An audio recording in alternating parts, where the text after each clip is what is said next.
across the UK. On DAB+, on your smart speaker, on your smart TV, and on your side. This is Talk.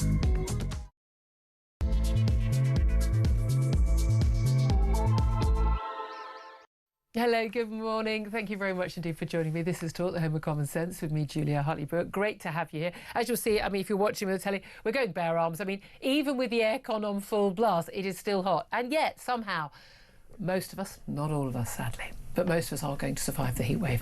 I know, we're just about coping. I don't know how the rest of the world manages it all year round, a lot of them, but there we are. Anyway, there is quite a lot to talk about other than the heatwave. Not that you'd notice that on many other channels. And whether you are listening on DAB+ radio or on your smart speaker, watching on YouTube or on your connected device, it is, as always, great to have your company. Now, coming up in this hour, Keir Starmer has blasted the BBC. He's demanding an explanation from the corporation after their decision to air Glastonbury act Bob Vylan's vile anti-Semitic hate speech at the weekend. The pro-Palestinian act repeatedly chanted death, death to the IVF. The Conservatives have called for BBC bosses to be prosecuted. Hey, maybe the crowds chanting it might want to question themselves as well.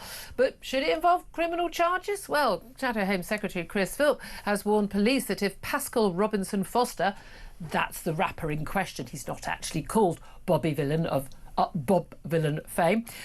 He says that if he's not arrested, it will be a clear example of two-tier justice, because the incident has drawn inevitable comparisons with the case of Lucy Connolly, still in jail, jailed for 31 months last year for inciting hatred after publishing a vile social media post. But one law for one law for the other. We know how it works, don't we?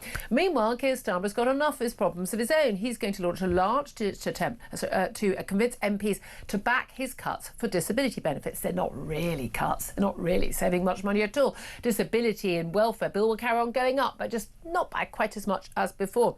But he faces a standoff with some 50 or 60 Labour backbenchers who are still set on rebelling, despite about another 60 of them being talked down. Party insiders fear that Starmer's authority has been damaged by the revolt. It follows U-turn after U-turn, including cuts to winter fuel payments and the decision to hold a national inquiry into the grooming gang scandal.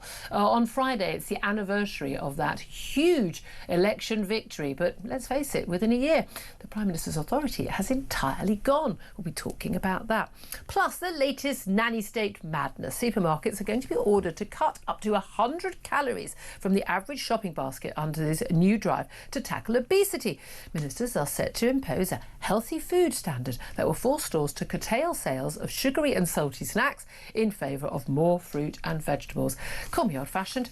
I think I get to decide what I sodding well buy at the supermarket and not the Health Secretary Wes Streeting, but I'm old-fashioned like that. Anyway, all that coming up.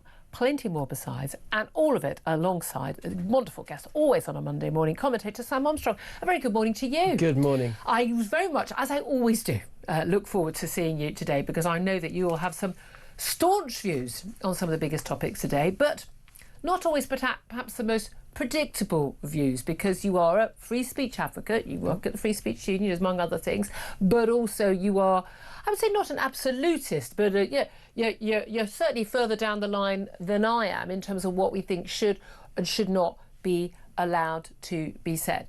Let's just have a little listen to what happened at Glastonbury over the weekend, because the big fuss was about Kneecap, the Irish rappers. Of course, I'd never heard of any of these people. I'm 57, for goodness sake. I was looking forward to Rod Stewart, who did the deed, by the way. But the biggest concern was about Kneecap in advance, and Keir Starmer, the Prime Minister, saying, look, Kneecap should not be on Glastonbury stage. They certainly should be broadcast by the BBC, given that one of the members has been charged with a serious terrorism crime. Of course, innocent until proven guilty. Various other charges not being brought against the band over some things that are quite clearly on video, which I would say were blatantly questionable at best. But that was where all the concern was. But the warm-up act for Kneecap on one of the stages at Glastonbury, there are many, many different stages, was a punk rapper duo called Bob Vylan. Both of them go by the name of Bobby Vylan, spelt differently, but actually one of them, we've identified one of them. He went on stage and got a little bit overexcited, but not at all out of character for the sort of stuff that they've been saying and doing over recent years. So let's have a little watch and a listen to what was played out, not just at Glastonbury to many thousands of people, but also on the live stream at the BBC to many hundreds of thousands more. Take a watch and a listen. Death, death to the IDF, death, death to the IDF, death, death to the IDF, death, death to the IDF, death, death to the IDF. Hell yeah, from the river to the sea, Palestine must be, will be, inshallah, it will be free.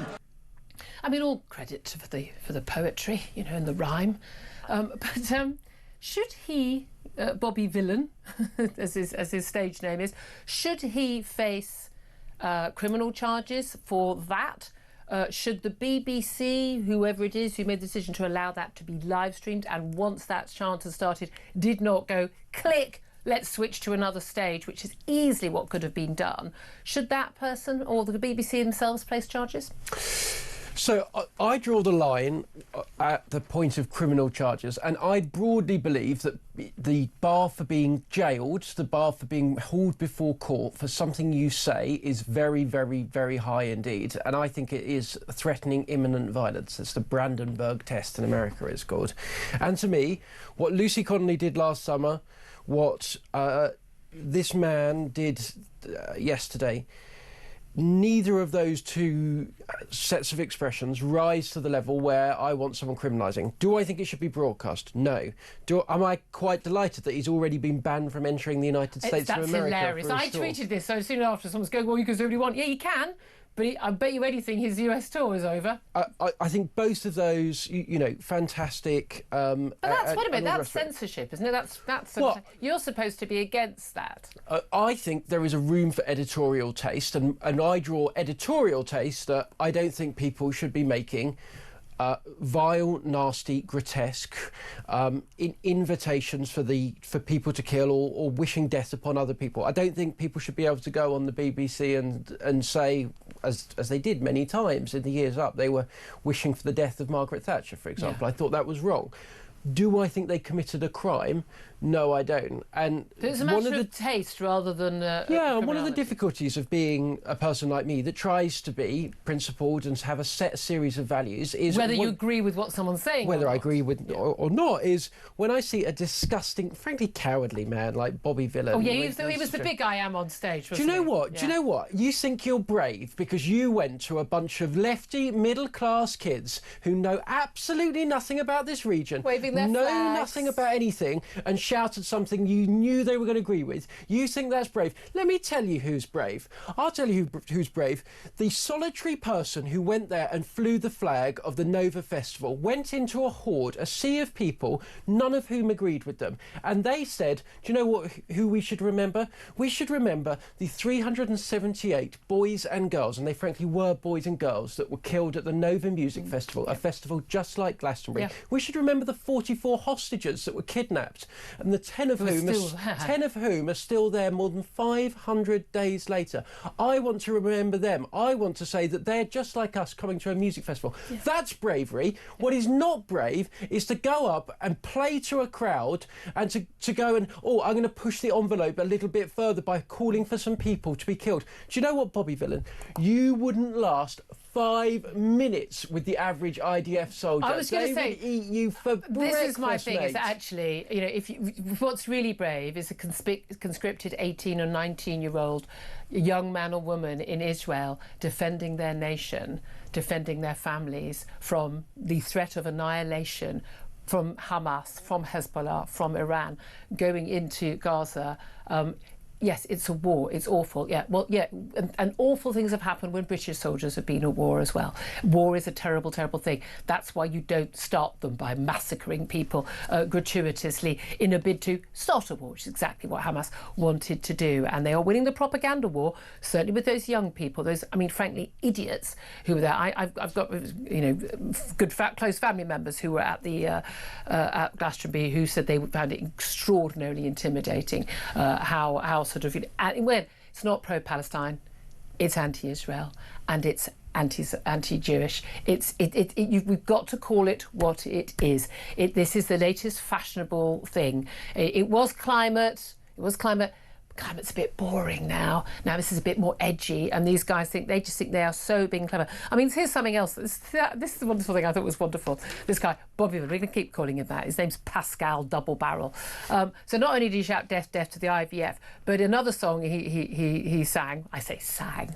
God, I sound like an 85-year-old judge, don't I? But he goes, I'll have to change some of the words. Obviously, heard you want your country back. Shut the F up. You can't have your country back. Now, compare and contrast, will you, his view towards Britain and people wanting their country back and, Palestinians wanting what they believe Palestine. It's never been a state of Palestine, but think Gaza back. Well, you had Gaza back, but then you chose to let Hamas be in charge of it, and that's when it all went wrong. I mean, it's fascinating, these people. They think that borders don't exist and that we should absolutely just accept any entrant from anywhere around the world.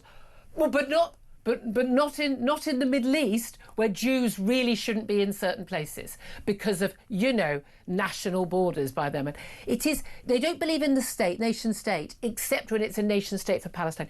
The confusion, these are muddleheads. They shouldn't be listened to. Where I stand in particular on this is, I'm with you. Here's my thing. If you're going to prosecute Lucy Connolly for her tweet over Southport riots, then you have to prosecute both Kneecap for things they've done and said in the past, although we're told that they are not going to be prosecuted for certain very blatant alleged crimes, but they're not going to be prosecuted because of the time delay. I'm not really sure why that should make a difference. But you have to prosecute Bob Villan. You simply have to, because if you're going to say one is a crime and the other isn't, then you have two-tier justice. But we already know that. Now the question is, will he likely? I'm going to guess that police they'll interview, they'll go through the motions, but they'll all try and quietly drop it. And I think we should make sure it's not quietly dropped. I really do. I love the fact that this guy thinks he's the big I am, and I'm now famous, and look at me. Yeah, and then your 12-night US tour out the window, mate, because they're not so keen on people with those sort of views coming to their country, and your visa's going to be revoked. Should have thought of that first, when you're eating your vegan ice cream at a dairy farm. Let that go. I mean, these people, as I said, these people are muddleheads. But also, crucially, you're in this bizarre situation with the BBC where they have been warned in advance. They know what Kneecap's views are. There's no way in the world they didn't know what Bob Villan's views were. They've been very blatant and open about it. Most basic due diligence about what's going out on air. We know that they had the warning from the Prime Minister. This guy, it was a Kneecap. Those three, they shouldn't have been on stage at Glastonbury. At the very least, they shouldn't be broadcast by the BBC. They went ahead with it. They went ahead with a warm-up act in Bob Villan, who was even more extreme, And that chant, as we just heard, he didn't just say it once and he didn't have a chance to press the button.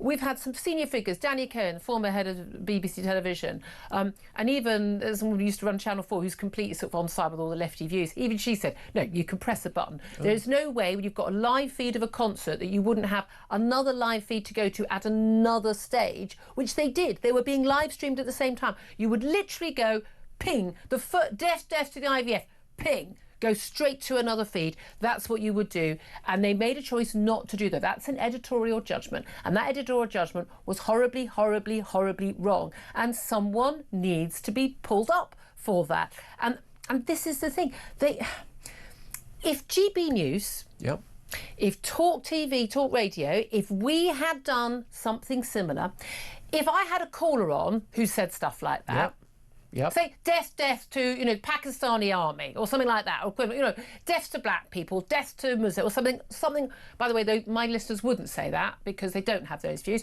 But if someone did say something like that on my channel or GB News, you think that we wouldn't get prosecuted because we've got what's called a dump button. We've got a button so you can press, so you've got a little bit of a delay. Why would you have Kneecap or Bob Villan on air without a delay so you could press the dump button, so stop it and move live stream? And if it is live, you immediately cut it off. If I then put a caller or a guest back on after they said that, I would be in trouble, and quite rightly. There are rules for broadcasting. I think I think that people have a right to say, I'm going to watch some live streaming on the BBC, the channel I'm forced by law to pay for, of what used to be a fun music festival with a bit of light lefty politics thrown in, and not be subjected to, I mean, I don't like the phrase hate speech, but I think I think that's hate speech in the full meaning of the phrase. I think people have a right to not have to put up with it in the same way that I F and blind in my real life, but I don't want to, you know, my kid to hear the C word and the F word before 9 p.m. on telly. I think people have a right to expect a certain standard, and the BBC has fallen way below that standard. They knew this was likely to happen. They did not prepare for it. When it did happen, they did nothing.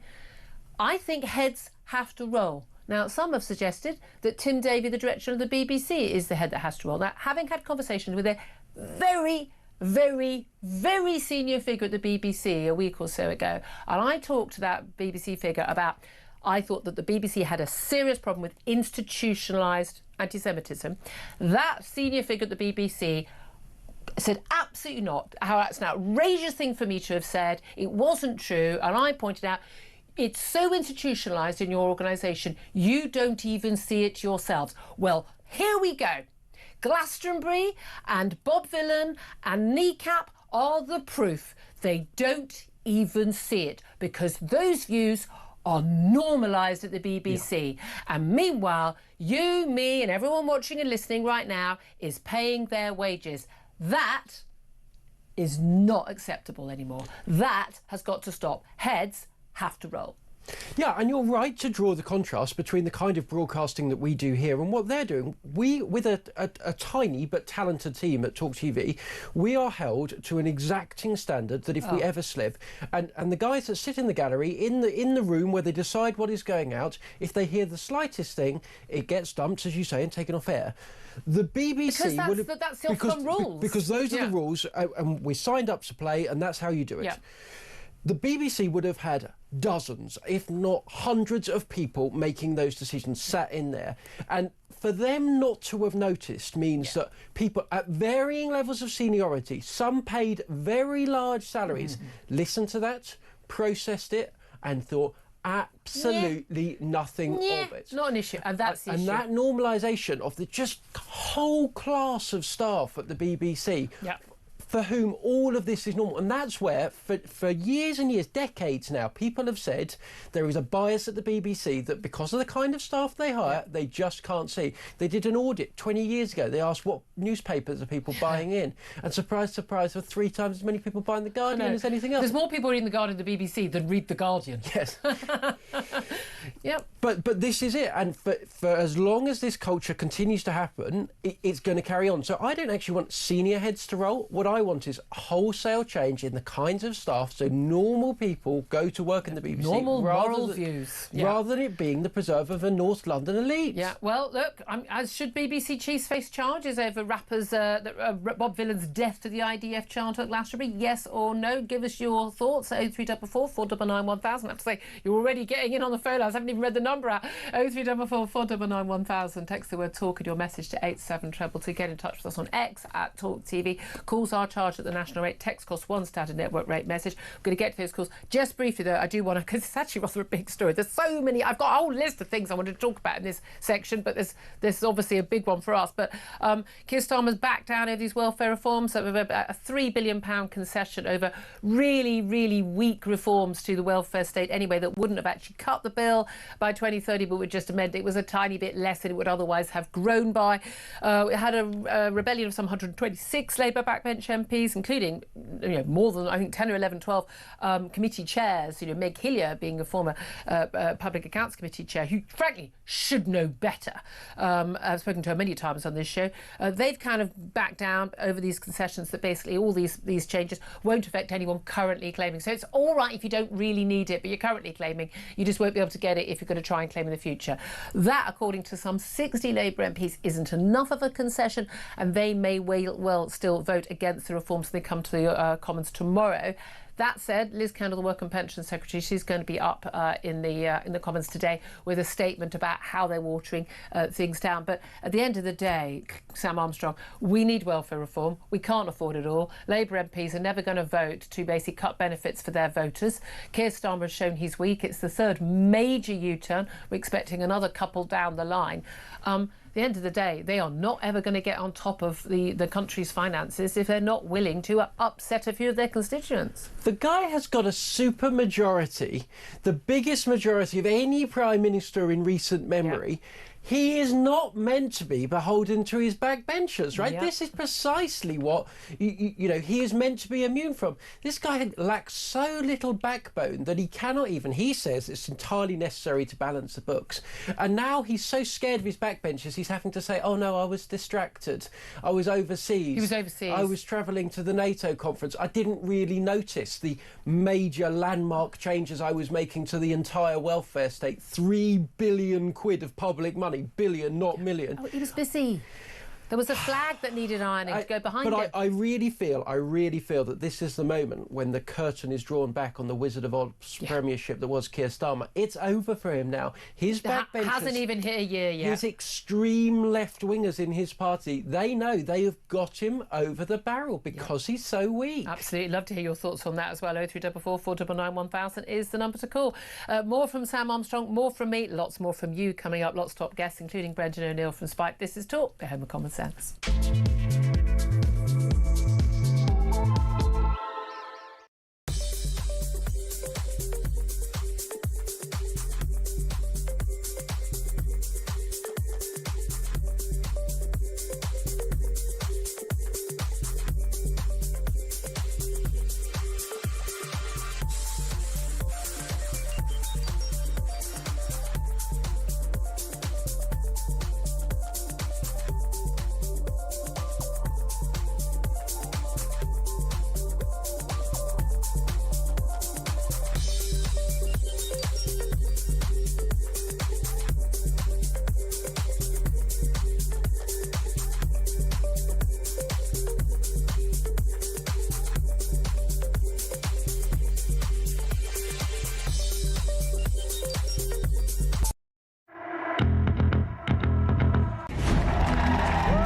They promised stability. They said the grown-ups are back in charge. I was so happy you just couldn't believe it. Our work is urgent, and we begin it today. I mean, you couldn't really scrape together a worse gang of misfits to run a dog kennel. Broken promises. Billions blown. Botched U-turns. And Britain is burning. One of the most immeasurably eventful. 1 year in power. And Britain in freefall. It's just been a disaster. 1 year of chaos. Friday, 4th of July. Across the UK. On DAB+. On your smart speaker. On your smart TV. And on your side. This is Talk. Good morning, welcome back to the show. 10:25 is the time. I'm Julia Hartley-Brewer. Sam Armstrong still with me. Loads more stories I want to get to, including the old nanny state supermarkets and, of course, the heatwave hysteria. I don't know how you're surviving. We've got air conditioning in here, and even that isn't making it any cooler. But somehow, like human beings throughout time, we will survive a couple more days of the heat. I'm not sure that you're all going to die as a result of the world being on fire. But anyway, that's if you're watching BBC and Sky, you may get that impression. Well, Glastonbury was certainly on fire at the weekend, and lots to talk about there, as we've already been discussing. Let's get straight to your messages and your phone calls about whether or not BBC chiefs should face charges over rappers, or should someone lose their job. I want to hear your thoughts. Give us a call, 0344 499 1000. Nancy has got in touch to say, yes, they should face charges or release Lucy Connolly. Well, yeah. Tanya says, nobody cares about what some group says at Glastonbury. Sick of all the fake right caring more about Israel than Britain. No, it's because I care about Britain that I care about Israel. It's because Israel is in the front line of Western civilization and is a fellow democracy. That's one of the reasons why I care about Israel. And also, by the way, if we if there wasn't so much horrific anti-Semitism blatantly pushed in this country, then perhaps people who were Jewish wouldn't feel they needed to have a homeland as somewhere safe to go in the event of things getting scarier in Europe. Maybe that's a message for us all. Paul says, should what happened to Lucy Connolly also apply to BBC managers, Glasgow organisers and the so-called performers? Don't hold your breath. John says the BBC should be a prescribed organisation for decades of crimes against the British people. I quite like that. Bob says no, but they simply have to get rid of the licence fee. And Mark says yes, Bob Villan's performance was a racist incitement to violence and murder, let alone a support of a terrorist organisation. This is a worse crime than Lucy Connolly, so why isn't Starmer calling for fast, hard action? Well, let's go to those calls. Jason is in Wiltshire. Jason, what do you want to say? Morning, Julia. You're right. Morning. Very well. Hot, but apart from that. Did we see Dr. HB at Glastonbury at all this weekend? Was she there? Or? No, funnily enough, my 82-year-old mother was not at Glastonbury this weekend. Another family member was, but there we are. Another family member was working on the bars until 3 a.m.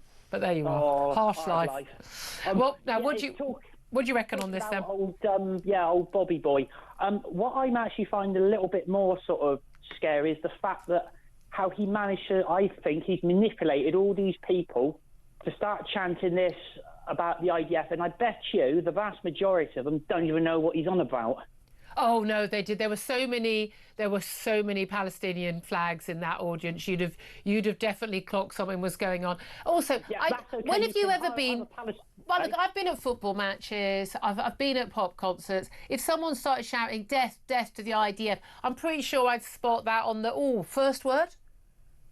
Yeah, but then again, you're on about people holding Palestinian flags. I could go to a football match, but I might not have a clue what the rules of football are. These people are holding these Free Palestine and all this lot. Again, well, they're idiots, yeah. But do they actually know what they're going on about? No, they largely don't. These are people who think there's a genocide going on in Gaza and they use stupid words. But that's because people like the BBC are telling them that. So my point is that the BBC have engendered these views, they've pushed these views because of institutionalised anti-Semitism, and they don't even realise it, which is why none of them thought there was an issue with that chant.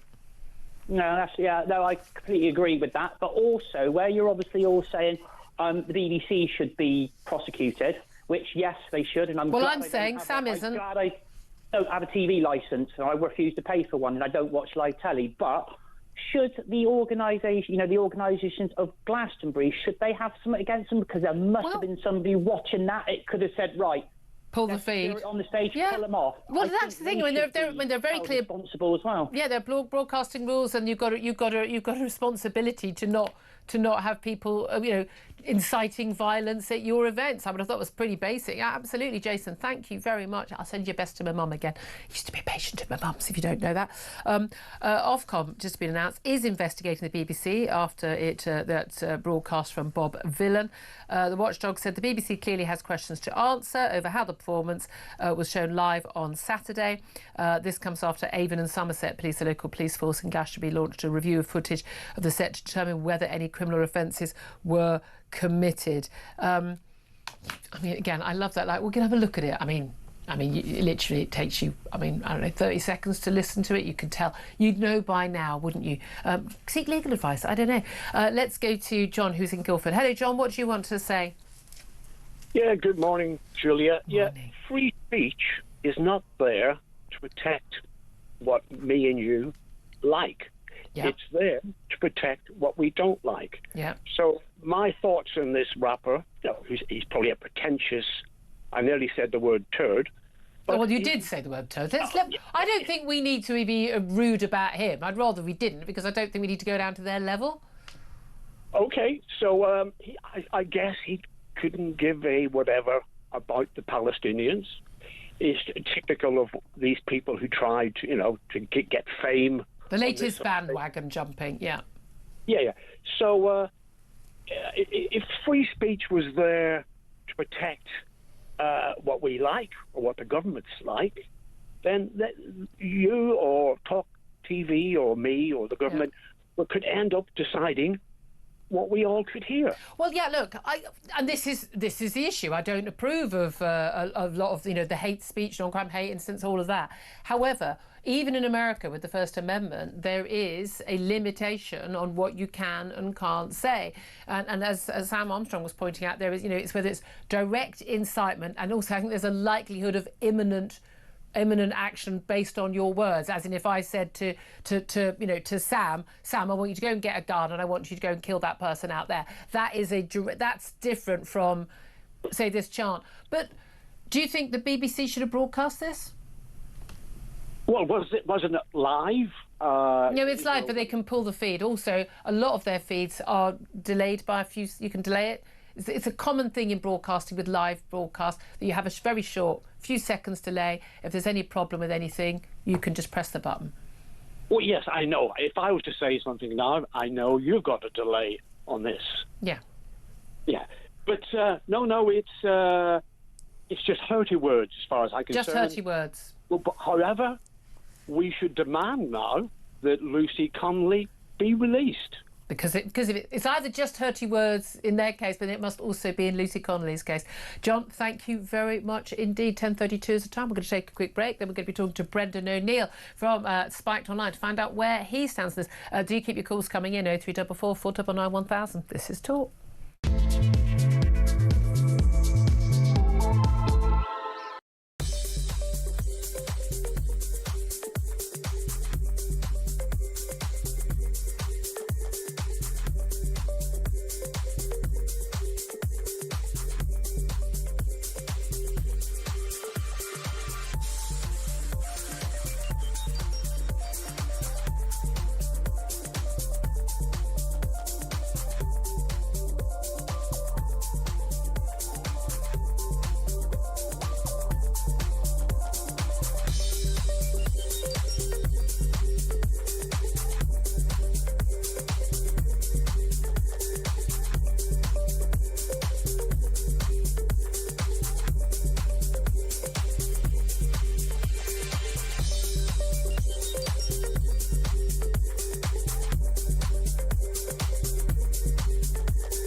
Across the UK, on DAB+, on your smart speaker, on your smart TV, and on your side.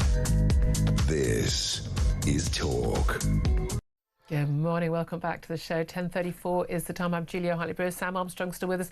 Joined now by Brendan O'Neill. He's the chief political writer at Spiked Online. He's also author of the brilliant book After the Pogrom, 7th of October, Israel and the Crisis of Civilization. Very good morning to you, Brendan. Hi, Julia. Thanks for joining us. Well, I mean, are we in a crisis of civilization when a load of nice people at Glastonbury, all on the left, all with their little Palestine flags, shout death, death to the IDF? Yes. Absolutely. We have to be really honest about what death to the IDF means. It means death to Jewish soldiers. The IDF is not entirely Jewish, but is predominantly Jewish. We all know that it is charged with protecting the Jewish homeland from the armies of anti-Semites that surround it. So if these people got their way, if their dream that they grossly chanted for at Glastonbury, if that dream were to come true, it would lead to the destruction of the Jewish state and the untold death of Jewish people. And some of them will say, well, we didn't know that, we weren't thinking about that. Well, to borrow a phrase they like to use, educate yourselves, learn about what this means. And I think it's horrific. I think it's genuinely horrific. To me, it felt like a fascist rally. We haven't seen anything like this since the British Union of Fascists in the 1930s, when you have a group of privileged kids in a field chanting for the death of the army of the Jewish nation. That's something that we've got to take very seriously. I thought it was very interesting. One of his other chants that was, again, I do sound like an elderly judge when I read this out like this, but heard you want your country back, shut the F up, you can't have your country back. I thought what an interesting comparison, as a compare and contrast with their views over Palestine and their views over the nation state they believe the Palestinian people are entitled to. but apparently not that keen on it when it comes to Britain. Absolutely. You know, the Palestinians can have a state, which, by the way, is a view that many of us share. But the Jews can't have a homeland. Oh, no, absolutely not. Us Brits can't have our country back, as they put it. You know, that when he said that, it really summed up just how bourgeois and smug Glastonbury has become. Because who is that aimed at? That's aimed at reform voters. Yeah. That's aimed at the largely working class people who have been betrayed time after time by the Labour Party, who are looked down upon with utter contempt by the media establishment, who are viewed as gammon, as the scum of the earth, as obese and lazy and feckless and Europhobic and xenophobic.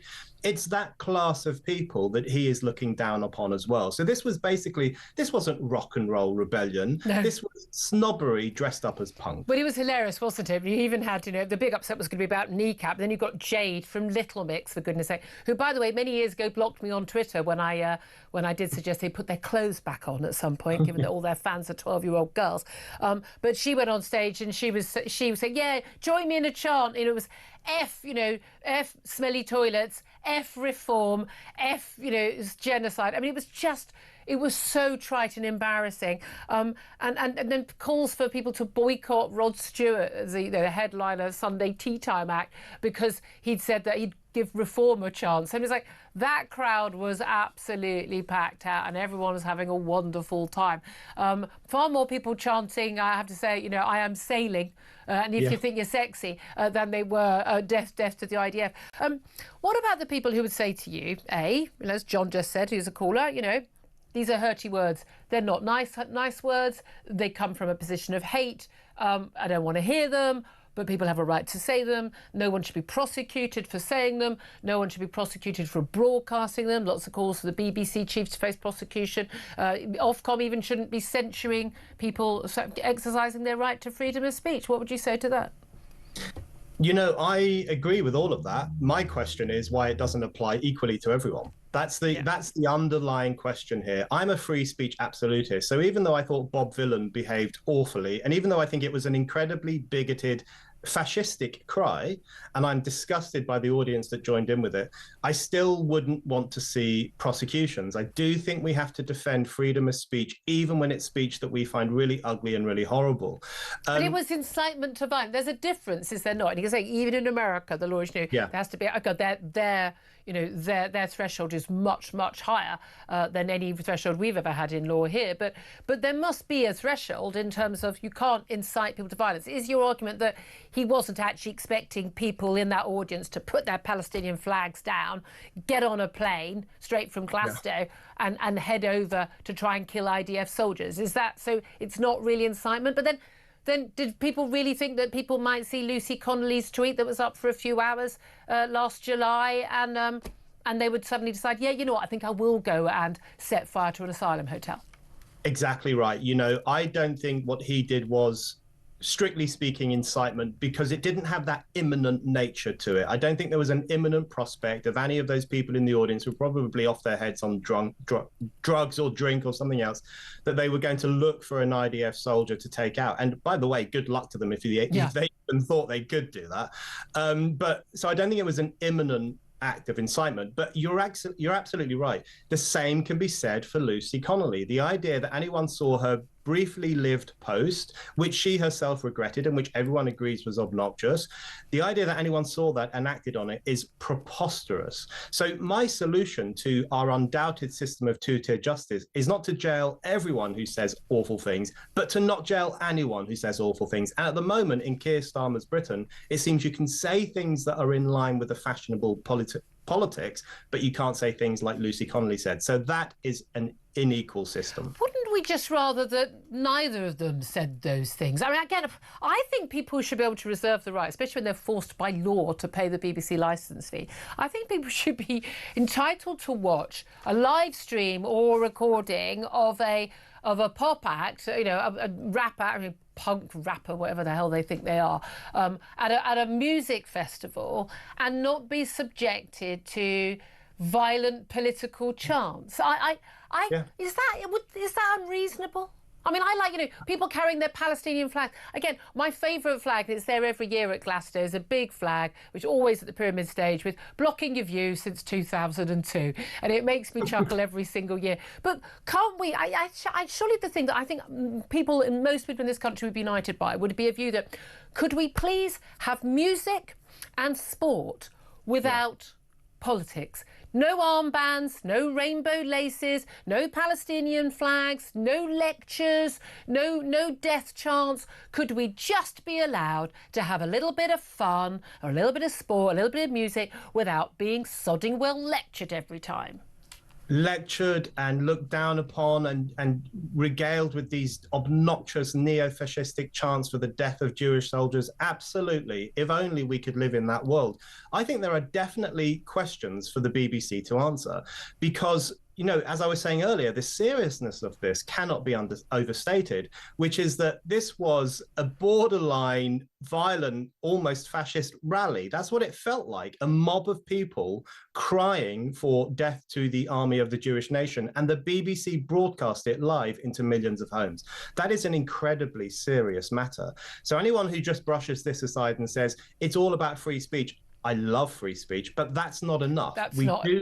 We do have to talk about how this happened and what's going on. But I mean, look, we know this is the latest, you know, interest of the people, you know, the woke left. They've moved on a bit from the whole eco thing. And of course, all those people who are obsessed with the eco thing will all have had their plastic bottles. They'll have left their disposable tents there. They care not a jot when they left this morning. It's all a load of a performative nonsense anyway.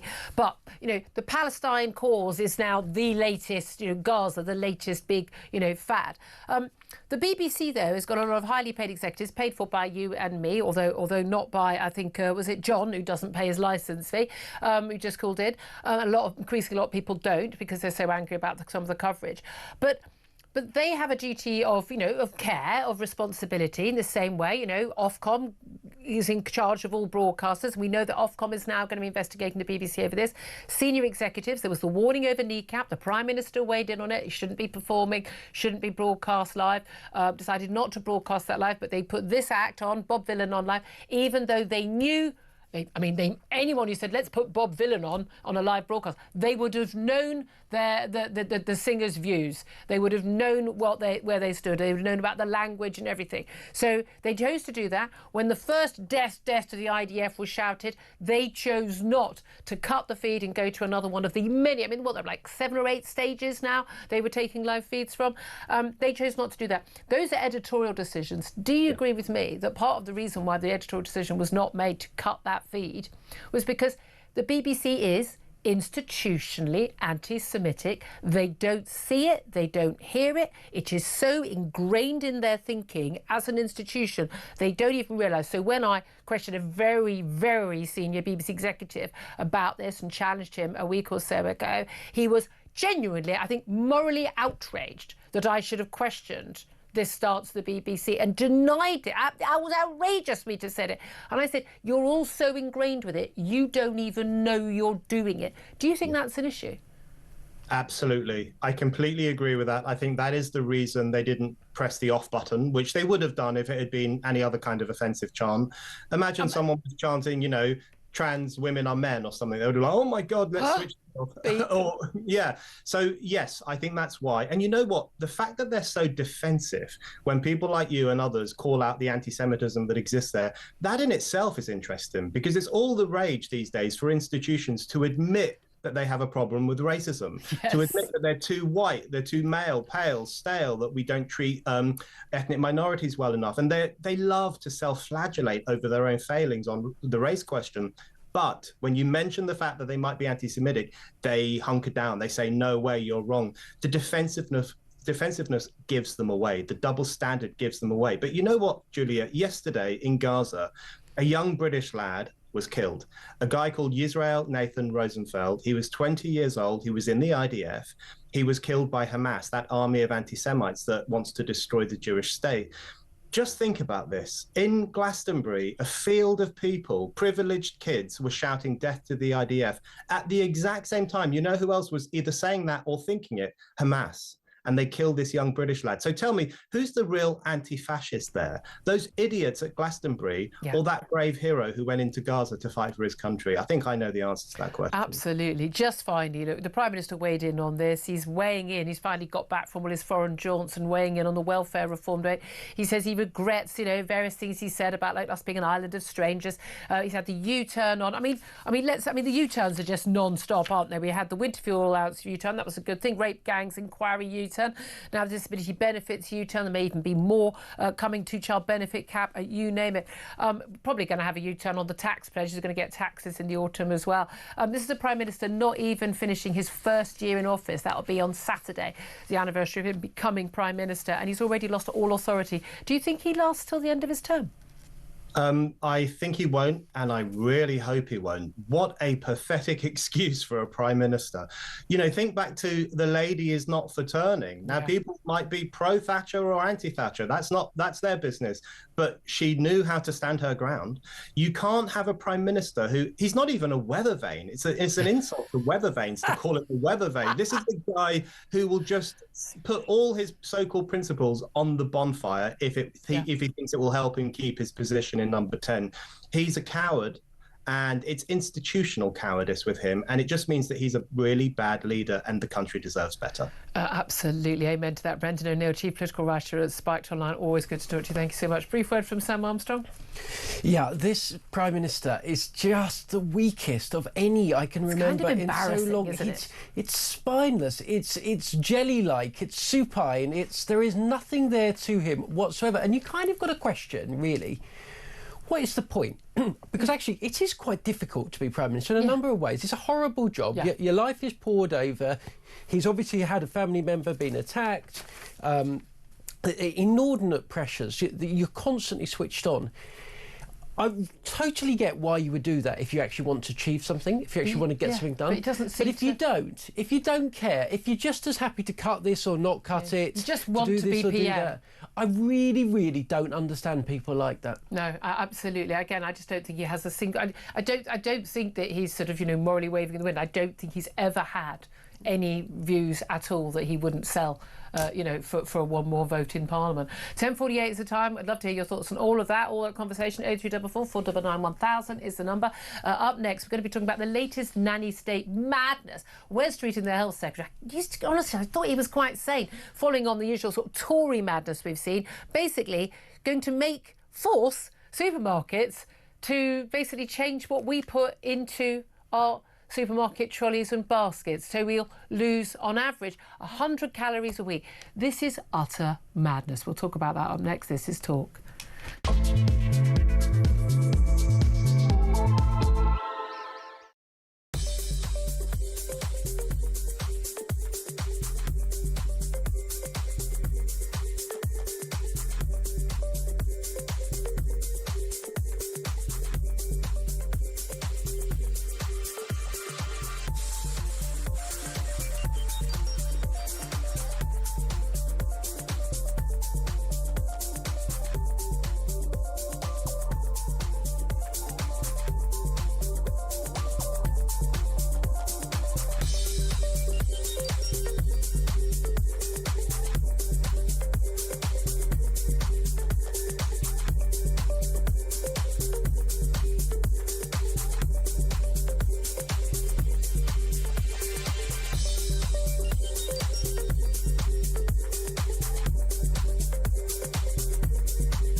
You've got members of the Israeli government, like Ben Motrick and Ben Gavir, talking about the Palestinians as animals. So, if you say death to the IDF, that's a lot worse. No independent journalists can get into Gaza, and they can't report on what's happening. Now, Israel is also under attack. It's a complicated situation in which a pop group, which doesn't know much about it, has got involved. Let us be very careful not to overblow this. Let us be very careful also to be aware that different sides will be using it for propaganda purposes. Across the UK, on DAB+, on your smart speaker, on your smart TV, and on your side. This is Talk. This is Talk, the home of common sense. We're going to leave the chance of death to the IDF just for a brief moment and talk about how we all must get ourselves much healthier. This is what Wes Streeting, the Health Secretary, says. Huge cost to the NHS, we are told, from basically, everybody being obese, except everybody isn't obese. More people are overweight and more people are obese. And that does bring health problems. A lot of those end up being dealt with by the NHS and paid for by everybody's taxes. But is the answer, well, to tell us all what we should or should not eat, because supermarkets are going to be ordered to cut up to 100 calories from the average shopping basket under new nanny state drive to tackle obesity. Ministers, we're told, are set to impose a healthy food standard that will force your local supermarket to curtail sales of sugary snacks and salty snacks in favour of us eating more fruit and vegetables. So they can do special offers, they can move things around in the store, but basically they're going to have to submit how much of basically a certain sort of more unhealthy food and more healthy food that they have sold, and show that they've done their bit to cut us down to size. Is it the job of my local Waitrose or local Tesco to tell me what I should or should not eat and put in my basket? Let's talk about this with Chris Snowdon. He's the head of lifestyle economics at the Institute for Economic Affairs. Very good morning to you, Chris. Morning, Julia. I have to say, this stuff just gets madder and madder every single time. You've been writing and talking about these issues for a long time, and this stuff, by the way, it's not Labour. This stuff has been going on well through the last few Tory governments as well. How does what a supermarket does affect what I choose to put into my trolley or my basket when I'm in the supermarket? That's a very good question. This is an extension, really, of an idea that's very popular amongst public health academics and left-wingers in general, which is that people don't really have any agency, and what we consume is dictated to us by companies. They hugely overestimate the power of businesses to make us do things, the power of advertising, the power of promotions. Obviously, these things do have an effect on the margin, but for fruit and veg is already very heavily promoted in the sense that most supermarkets have it as soon as you go in. They want you to see. And it's very cheap. And it's incredibly cheap. I think I got some carrots, 2 kilos of carrots for 15p the other day. They pretty much give it away. It's hard to see where the profit margin is on a lot of the fruit and veg, but frankly, you'd have to pay me to buy some vegetables, and even then, I just take them home and throw them away. So the issue here isn't price or promotion. People go on about buy one, get one free. Actually, there's not that many offers like buy one, get one free. The supermarket model these days generally is consistently low prices across the board. Well, exactly. I have to say the buy one, get one free is in my local supermarket. They always seem to be for tangerines. I don't need 24 tangerines. No one needs 24 tangerines. I've actually stood there and gone, isn't it the free offer? I've said to someone behind me, would you like my second set of tangerines? Because there's no way in the world my family of 3 is going to get through this many before they're going off. But this is the thing. It's this idea that where things are on the shelves is going to dictate what we buy. I shop like a ninja. I'm not going to lie. I've got my list. I race through a store. I will buy what I'm going to buy. And whether I choose to buy a chocolate cake or not buy a chocolate cake is entirely down to me. Now, I'll be told by the advertisers, oh, you think it is. You think it's down to you, but actually you're getting all these subliminal messages. And that's what's forcing you to buy the unhealthy food. So if supermarkets place it somewhere differently, they don't sort of try and promote those sorts of foods, you'll buy less of it. Is there any evidence that that is true? End of our promotions do work to some extent. They will remind you, oh, batteries, I need some batteries. I get them or whatever, right? Shoelaces and things like this. Sometimes a new product will be launched, and that's a good place to let people know about it. But it's really difficult to launch new food products because, like you say, most people just go in the supermarket, they buy the same stuff they've always bought, give or take. So the supermarkets are being set up to fail with this. They're being told to somehow take 100 calories out of the average shopping basket, and they don't have the power to do it. The end of our promotions have already been banned for so-called junk food, as it has at the entrance and the exit of supermarkets. So that's already been dealt with, and I doubt that's made any difference either.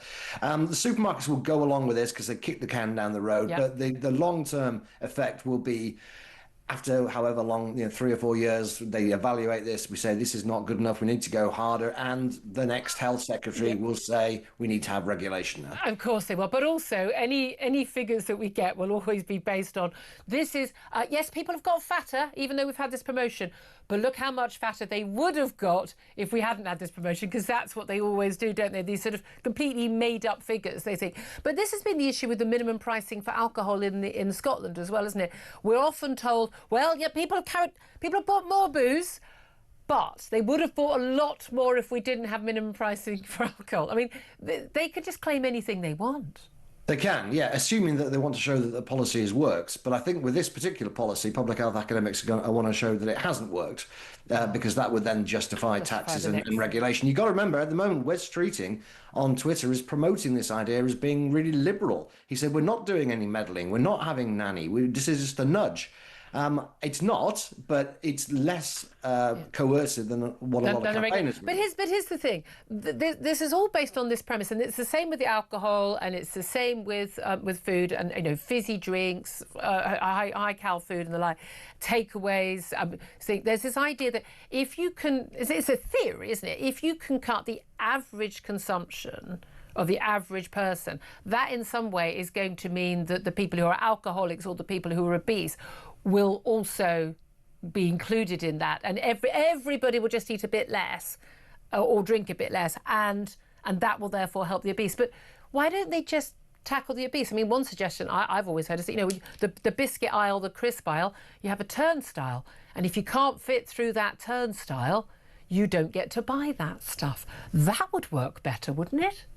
It probably actually would, yeah. But I mean, if you want something that might work. The idea that everybody should consume a certain amount less is absolutely at the root of this, and they've done some modelling saying however many, I can't remember, 350,000 people will stop being obese if they consume 50 fewer calories and so on. There is actually an interesting point to this, which I did some research on a couple of years ago. If you actually did this successfully, if you actually managed to get everybody to consume a set number of calories fewer, which is how it's supposed to work with reformulation in the supermarket plan, you would actually end up with quite a significant rise in the number of children in particular who will be undernourished. Yeah. And that's actually more of a serious health issue for children than being overweight or obese. Absolutely. But also, I mean, this cutting up to 100 calories from the average shopping basket. I mean, 100 calories isn't even a slice of toast before you've put butter or marge on it. That's how little that is. Yeah, but the like silly computer models will say, yeah, it doesn't seem very much, and that's the point. All we need to do is just nudge people a little bit this way. But as you know, it doesn't work. People who are obese are eating way more than 100 calories too many a day, and they're probably the least likely to be affected by policies like this. It's the same old story. They will make the effort to walk down the aisle to get the cake. Yes. As indeed will I. Once this comes in, I'm going to tell you, I'm going to deliberately consume more calories. Sodom. Chris Snowdon, Head of Lifestyle Economics at the Institute of Economic Affairs. Thank you so much. Sam Armstrong. Wes Streeting seems to be doing a couple of things to show he's very left-wing at the moment, criticising Israel, doing this. It's almost as if he senses there might soon be a vacancy for But the polling shows of... he's a popular figure among non-Labour Party members. Yeah. But among Labour Party members, you've got to, as Keir Starmer knew, pretend to be very lefty. And voila. Because guess what? Labour Party members will always vote for the Socialist. Yeah, I know. But again, if he's going to do stuff like this, then, well, there we are. So much more to talk about, guys. More from Sam Armstrong, lots more top guests. Going to get more of you as well. 0344 499 1000 is the number to call. This is Talk.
UK.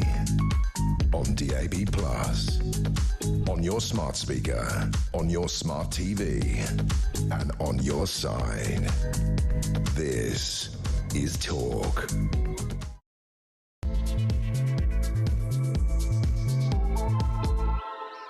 Good morning, welcome back to the show. This show is as hot as the air outside, but we have air conditioning here, which does seem to have finally kicked in. Don't be jealous, but if you want to just come into the office, come and just crowd in. I'm sure Ian Collins won't mind. We'll all just sort of like just stay in the studio for the rest of the day. It is sweltering, but don't worry. We will cope and survive through it, although we are going to be talking about heatwave hysteria in the media in a few moments' time.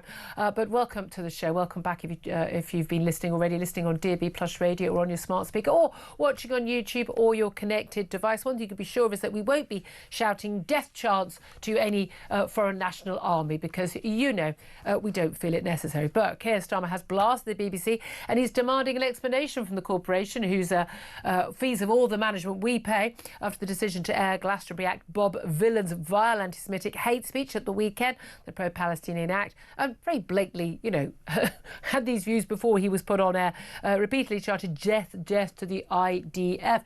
Now, the Conservatives have called for BBC bosses to be prosecuted, as well as investigation by the police of the punk rap duo Bob Villan. Now, Offcom is investigating the BBC over their decision to allow this to be broadcast. The BBC Offcom have said they are very concerned. While the Shadow Home Secretary Chris Philp has also warned police that if Pascal Robinson Foster, for that is the name of the rapper singing half of the duo, is not arrested, it would be a clear example of two-tier justice. After all, Lucy Connolly, still behind bars. I think she's released later this month, serving a 31-month sentence for inciting hatred after a social media post on X. Why would she be prosecuted and jailed, but not these rappers? We're also going to be talking about the welfare reform. Keir Starmer launching a last-ditch attempt to convince MPs to back his rather pathetic, already now watered-down cuts to disability benefits. And in the latest trans madness, media regulator Offcom has told broadcasters that it must give airtime to claims that biological men are women when covering trans issues. Because although climate science apparently is a settled matter, genuinely, that's what Offcom think in their official documentation. It is not a settled matter that biological sex is very clear between men and women, and the Supreme Court judgment making that even more clear in law. Guys, if you want to have a clue of what we have to deal with as broadcasters, there you are. That's where we are with Offcom. They're the people who get to say whether or not we're on air and what I can and cannot say. I kid you not, that's how insane they are. Simple as that. Right, loads more to talk about. Joining me for the chat still is commentator Sam Armstrong. Never short of an opinion. I'd love to hear yours as well. Lots of calls on the board. We're going to get to as many as we can. Asking you about Bobby Villan's death to the IDF chant at Glastonbury. Should BBC chiefs face charges over what the rappers had to say? Give us a call, 0344 499 1000. Text the word TALK in your message to 87222. Get in touch on X at Talk TV. Calls are charged at the national rate. Text costs £1, standard network rate message. Sam Armstrong, we put this question to you earlier. You know, should BBC chiefs face charges? You're very clear they shouldn't face charges. You don't even think the rapper should face charges. What do you make of Ofcom saying they are very concerned by the incident and the decision of the BBC to choose to live stream Bob Villan's performance, to not basically press the off button the moment he started shouting death to the IDF, and their defence, and a decision to also, you know, broadcast kneecap as well when one of the members is charged under the Terrorism Act? Well, I always try and be consistent, and it's not easy because I look at this man and of course I want him locking up, I want him jailing and all the rest of it. Do you? I want in my heart, but I know that the principal position we've got to start with is that we don't jail people for saying things that we disagree with, however offensive, however wrong, unless there is an imminent threat of violence. That is the standard I apply to people that I have some sympathy with, and it's the standard I have to apply to people. And yeah, I don't have to agree with what someone says. But look, people who've just tuned in, let's play the clip of what this is Bobby with a Y, Bobby Villan, who's one half, the singing half of the duo Bob Villan. I know, it's tedious, isn't it? This is what he had to say on stage at Glastonbury to thousands of people in the audience, not just in the crowd, but also live streaming on the BBC iPlayer, but also was broadcast by choice by the BBC. This is what he had to say. Death to the IDF! Death to the IDF! Death to the IDF! Death to the IDF! Death to the IDF! Hell yeah, from the river to the sea, Palestine must be, will be, inshallah, it will be free.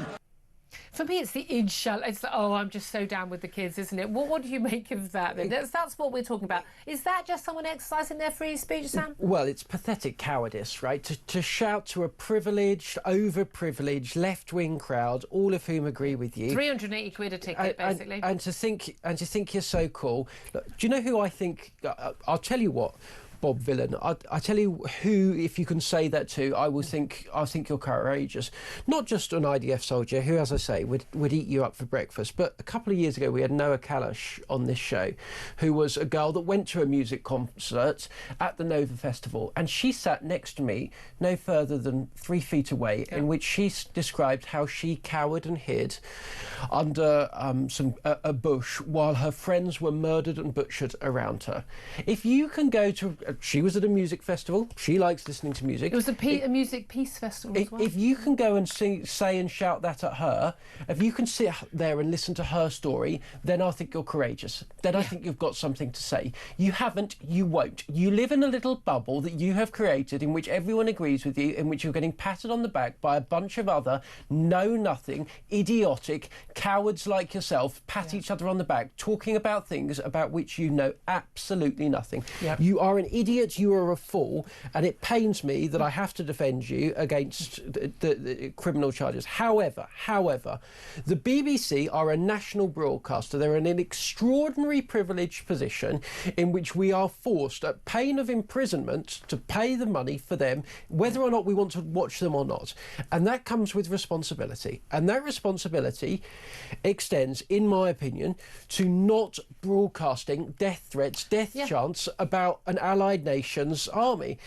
They knew what was happening. They should have dealt with it. They didn't. And the BBC, I don't want more just a rap on the knuckle. If heads don't roll, something has gone very badly wrong. Well, this is the thing. And again, when were there chants against, death to, Assyrian forces from Assad when they were killing people? What about, death to the Iranian forces killing people? I mean, it's amazing. It's, again, keeps coming back to me. It's always when it comes to Israel. What is it that's different about Israel? Oh, this unique genocide in Gaza. There isn't genocide in Gaza. There's a war being waged in Gaza. The only reason why civilians, including children, are dying in Gaza is because of Hamas's actions using babies, children, women, innocent men as a human shield. The BBC has just in the last few moments issued a statement, a BBC spokesperson saying that the BBC should have pulled the live stream of Bob Villan's performance during Glastonbury. They said it contained utterly unacceptable and anti-Semitic sentiments, because again, it wasn't just the death of the IDF. There was also a long story all about Zionists. The word Zionist is always spat out.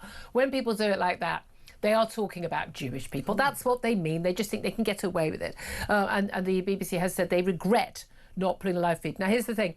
If it was the wrong decision to allow it to happen, the idea that after the Prime Minister's made a statement, before these performances even started, before Glastonbury even kicked off proper on Friday, the idea that senior management of the BBC were not involved in decisions about what was and what was not going to be live streamed, and whether there would be a delay, and whether anybody was going to be in charge of, okay, we'll put kneecap on. That was going to be the big fuss, wasn't it? And we'll put this Bob Villan duo on. But I need someone literally with their finger over the button to go click. We'll go to another live stream. Now, Danny Kern, the former director of BBC Television, he said, look, sorry, you literally, there's no way you'd ever not have someone with their finger hovering over that button ready. The first death to the...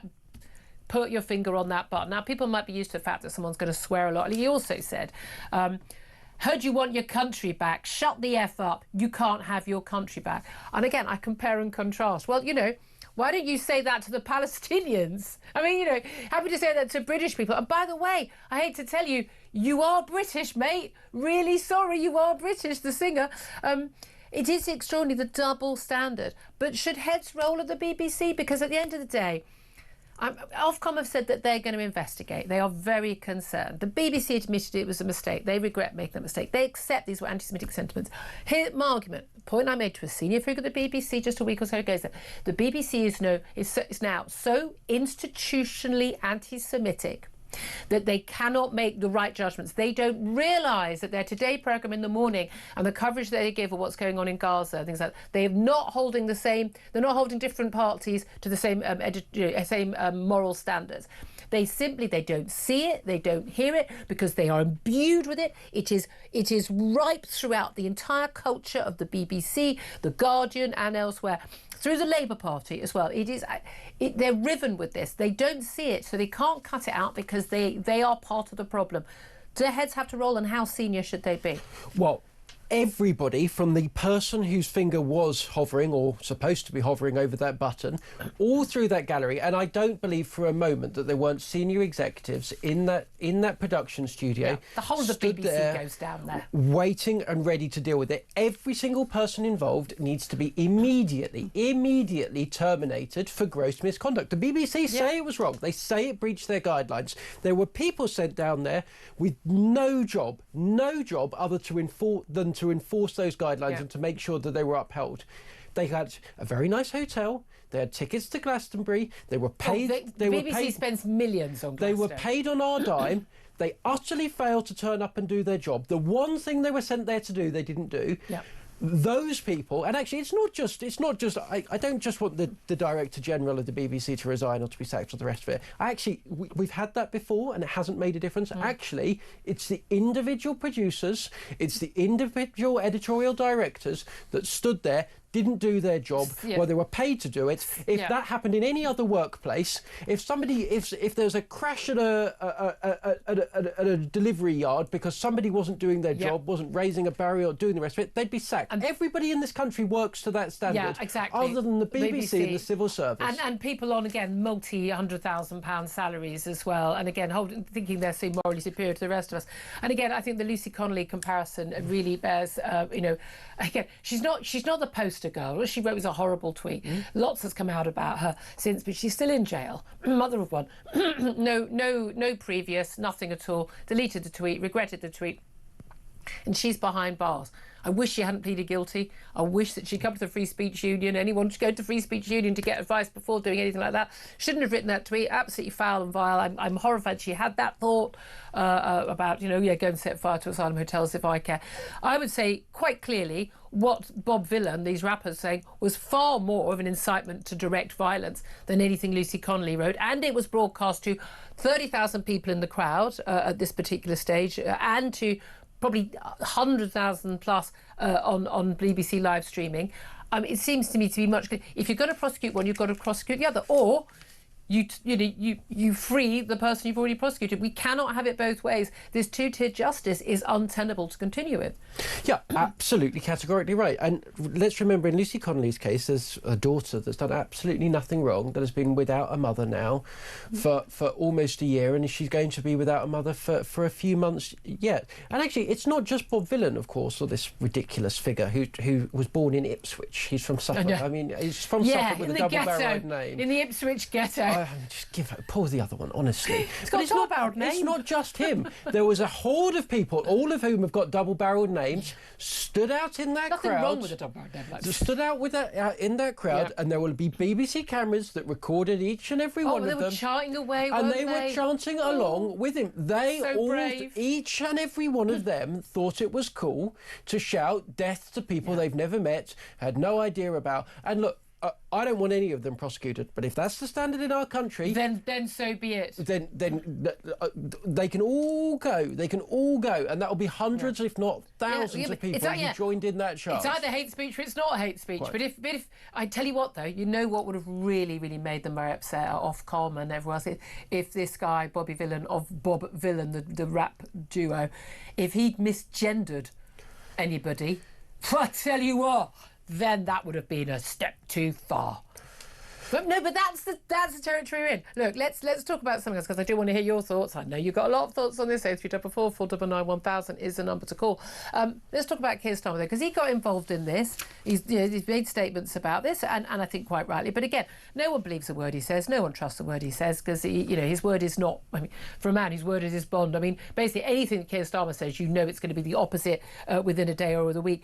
We've got a Prime Minister who, on Friday, is the anniversary of that election last year. We have this sweeping landslide, but let's be honest, it was a landslide defeat of the Tories rather than a landslide victory for Labour. He's already, with a working majority of 156 in the House of Commons, he's already got no authority left. He'd had a U-turn over winter fuel allowance payments, but that was a good one. He should have U-turned on that, but he shouldn't have made the mistake in the first place. U-turn on whether or not there should be a public inquiry, national inquiry into rape gangs. U-turn on that because of being forced into it. U-turn now at disability benefits. Many expect there'll be a U-turn on his previous statements about the two-child benefit cap, and he's going to drop that, whereas before he said he wouldn't. We had 126 MPs last week who were saying, we are going to vote against your welfare reforms. We believe they're too harsh.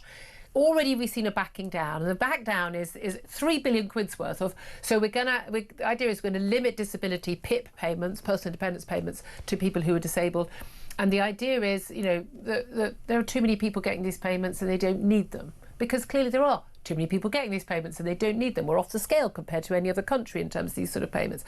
But Labour MPs have forced him into a climb down where we're looking at anyone who's already on these payments. We've had a massive increase, millions in the last year, 1,000 more a day claiming these benefits. But it will apply to people who subsequently get onto these benefits. Already we've got a black hole in the finances, but we are looking at yet another climb down, yet another U-turn. He says he was busy dealing with foreign trips and that he wasn't paying close attention. He also regrets saying the island of strangers comment in the speech, because he said again he hadn't read the speech properly. This is a man who isn't in control of what he says, what policy government pushes through, his backbenchers, his government. This is a Prime Minister 1 year into office with a massive majority, a huge landslide, with no authority. Is it any wonder then that after a year in office, he is the most unpopular Prime Minister in British political history? The public didn't really vote him in the first place, right? This was a loveless landslide. He came into office with this huge result with just 34% of the public support, much less than, for example, Michael Howard lost an election with in 2005. And that's the very curious thing, which is that he came in here. We're beginning to see just how little support he has. And what he's done is now invite open season on him, because his Labour Party is the Labour Party that was built largely by Jeremy Corbyn. The Labour members, the Labour MPs came up through the ranks of Jeremy Corbyn. They were all happy to participate in that. They were all far to the left, right? And now he has just put a big sign over Downing Street that says, John McDonnell, extremists of left, come to me with your crazed claims, your crazed shopping list of ideas. And this government, heaven forbid, is about to get even worse. And we've only done 1 year. He could be here for 5. We are 20% of the way through. So bad. A lot of people say they don't think he's going to survive. And Angela Rayner's, sources talking to the papers at the weekend, talking about how. Well, you mentioned earlier, Wes Street and the Health Secretary clearly on manoeuvres with his sort of, I mean, I thought, and I really like Wes Streeting as a person, but genuinely, I thought it was outrageous. His whataboutery when he mentioned West Bank settlements, the Israeli ambassador, complaining about what happened at Glastonbury, and then sort of, they should get their own house in order. Mate, that was not the correct response. But there's clearly a little bit of vying. They think there's going to be a job vacancy very soon. Yeah, they're beginning to make the Tory party look like a united, put together, plotting free. I know. That's something, isn't entity, it? But again, talk about, is he going to lose another chief of staff on the infighting? And again, moving to the left, moving to the right, and that pull, we see that in the Tory party. We see, chaos sometimes in reform and losing people. Z Youssef resigned, then Rupert Lowe out. it's happening everywhere. Do you know what I like it though? Politicians are a little bit scared of the voters now, which is quite nice, and I think they always should be. I don't mean physically, I mean scared of our votes and how they're moving them around. Another big issue, of course, that is still always going to be a big issue is channel migrants. And we had him in the studio the other day, Thomas Godfrey, who's a reporter at The Sun, who exposed this extraordinary situation with delivery riders from working, illegal migrants literally arriving, being put in a hostel, signing up within hours, and then going out to work as on a bicycle to be a delivery rider for Deliveroo, Uber Eats and Just Eat. And basically, big crackdown. Now, the Home Office is calling in the bosses, well, not bosses, but senior figures in those three organisations to give them a finger wagging. A little finger wagging in the Home Office today over some tea and biscuits over the crackdown. But they said they were going to crack down, the police would get involved. But this reporter has posed in 2 or 3 different places as a channel migrant, and literally arriving and saying, "Hi, I'm not allowed to work, but can I get onto this?" Literally, so you hire the log on of somebody who's got a licence, or someone who's already been approved for 40 quid for the week, and then you arrive for the week, you make a few £100, and then you hand it back to the guy who gave it to you. I mean, and this is absolutely rife. And this is a reporter who's able to literally turn up, and within minutes he can do this. This stuff is rife. No one's doing anything about it. And by the way, no one will do anything about it. Yeah, and look, these companies have been hauled in. I can remember this story being written about 4 or 5 times in the last 3 years. It's one of those where it periodically comes up. It's not big enough news that everyone can remember it's already happened. But I do think there's a really big problem with big companies, with corporate types that are doing very, very well, who all, by the way, have just finished Pride Month of having displayed how woke they are and how virtuous they are and all the rest of it, who are getting rich off the migration crisis that is hitting this country. We see it with the likes of Serco, G4S, all of these big public sector service companies that have provided these homes for the asylum seekers. We've seen it with hotels, and you do see it time and time again with these delivery companies, all of whom have got massive marketing budgets. You can't watch anything without being seen. They're paying very low wages. They're paying tiny wages. It is a business model where they know that this is right. They know that this is the big draw for these companies. And I want to see bosses of these companies prosecuted, hauled before the courts. And I don't want to see them being able to pretend they're these virtuous, great companies anymore. They're not great companies. These tech companies should be in jail. Their business model is that we'll pay wages that most people couldn't live on. Well, yeah, but you can live on it if someone's paying your upkeep and for your hotel or your hostel, as we are for these people earning money. Just some breaking news before we go to a break. Campaign group Palestine Action. It's difficult to keep up with all these different organisations, but Palestine Action, they're the ones who basically caused, 35 million quid's worth of damage by throwing red paint on RAF planes at RAF Brize Norton. But that group is taking court action to try to block the government from banning it as a terrorist organisation. There's going to be a written parliament today to prescribe the group as a terrorist organisation. But a spokesman for their lawyers said, "I love these people because they love the law, don't they? When it suits them." Anyway, I want to hear your thoughts, particularly on the BBC. Keir Starmer and his welfare reforms, you name it. If you want to get hysterical about the heatwave, get in touch about that as well. Because just tell me what you think the odds are that you'll make it to the end of today. Because according to BBC and Sky, it's touch and go for all of us. 11:25 is the time. 0344 499 1000 is the number to call. This is Talk.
You've got members of the Israeli government, like Ben Motrick and Ben Gavir, talking about the Palestinians as animals. So, you know... If you say death to the IDF, that's a lot worse. No independent journalist can get into Gaza, and they can't report on what's happening. Now, Israel is also under attack. It's a complicated situation in which a pop group, which doesn't know much about it, has got involved. Let us be very careful not to overblow this. Let us be very careful also to be aware that different sides will be using it for propaganda purposes. Across the UK, on DAB+, on your smart speaker, on your smart TV, and on your side. This is Talk. This is Talk, the Home of Common Sense. 11:27 is the time. Just to get you up to date on the developments on that Glastonbury performance by Bob Villan. A statement from the BBC today. The BBC said the BBC respects freedom of expression but stands firmly against incitement to violence. The anti-Semitic sentiments expressed by Bob Villan were utterly unacceptable and have no place on our airwaves. In light of this weekend, we will look at our guidance around live events so we can be sure teams are clear on when it is acceptable to keep output on air. The team were dealing with a live situation. Again, that was their choice to have it live streamed, but with hindsight we should have pulled the stream during the performance. We regret that this did not happen. Now, this, as Avon and Somerset Police are investigating this performance, and Offcom have said they are very concerned. They're the media regulator and are looking into the decisions by the BBC, including a former BBC director of television pointing out that you would have pulled the live stream. That wouldn't have been up for debate. So I'd love to hear your thoughts on all of that and on any of the big topics we're talking about today. 0344 499 1000 is the number to call. Let's go straight to Adam, who's in Lichfield. Hello, Adam. Morning, Julia. How are you? Very well indeed, sir. Cooling down in the aircon. What about you? No. Oh, yeah, it's a bit toasty. I'm just sitting in my car now. It's red hot, to be honest with you. So I'll get this done with. Well, but yet somehow, do you think you're going to survive? Because according to the BBC and Sky, I've got to be honest with you, there's touch and go. I know. It's all the scaremongering as usual. I've got the pool filling up, so I should be all right by then. Right, we're all going round Adams later. Right, Adam, what do you want to say? I was just calling in regards to Glastonbury, which is, more like a Hitler rally these days, with the surrounding walls to keep out the poor. But for me... no borders, they always say. Yeah, exactly. For me, just listening to what you were talking about earlier in regards to Lucy, it's been locked up for hurty words, and what Bob Villan was saying. Now, for me, you say there's no direct correlation, that really what he'd done wasn't a direct consequence, but there could have been. Imagine being Jewish at that festival on Saturday. Imagine how unsafe you would have felt with loads of drugged up, drunk people. If you found that you was Jewish, it would have been terrifying for them, I would have thought, on the weekend. Well, I say a close family member was there and said it was actually who's not Jewish, but felt very intimidated at times by the pro-Palestinian well, it's couched as anti-Israel, but I think a lot of it is anti-Semitic feeling there.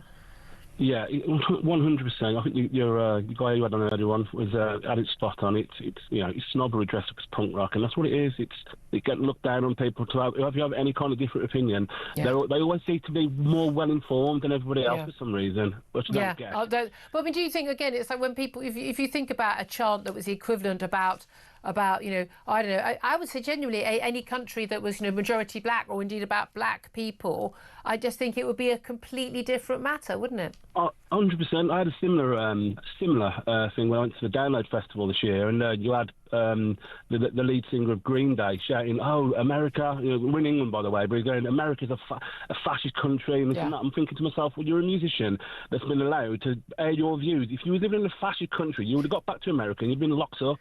Yeah, they don't make no sense. No, but that's it. They're not the sharpest tools in the box, are they? But they've got their latest acceptable views, so they think they are. Adam, thank you for that. Appreciate it. You go and sit in your pool, mate.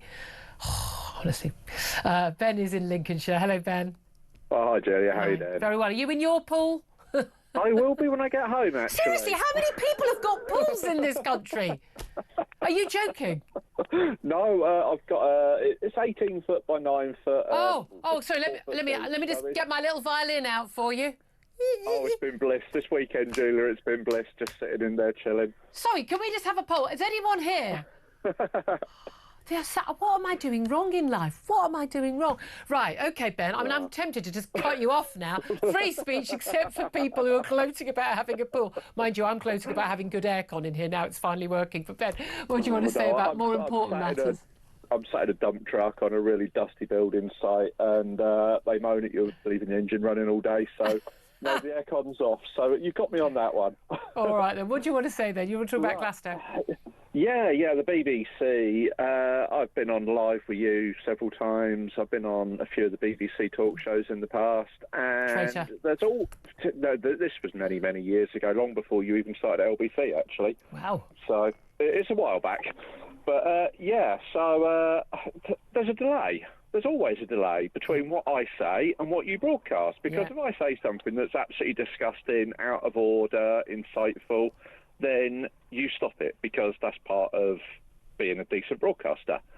What the BBC did on Saturday is just prove that they are racist and anti-Semitic.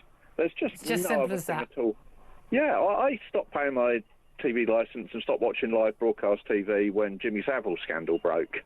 But I think if I was still paying it now, I would actually stop, because surely if the BBC had broadcasted racist propaganda like that, you're breaking the law by paying towards that organisation.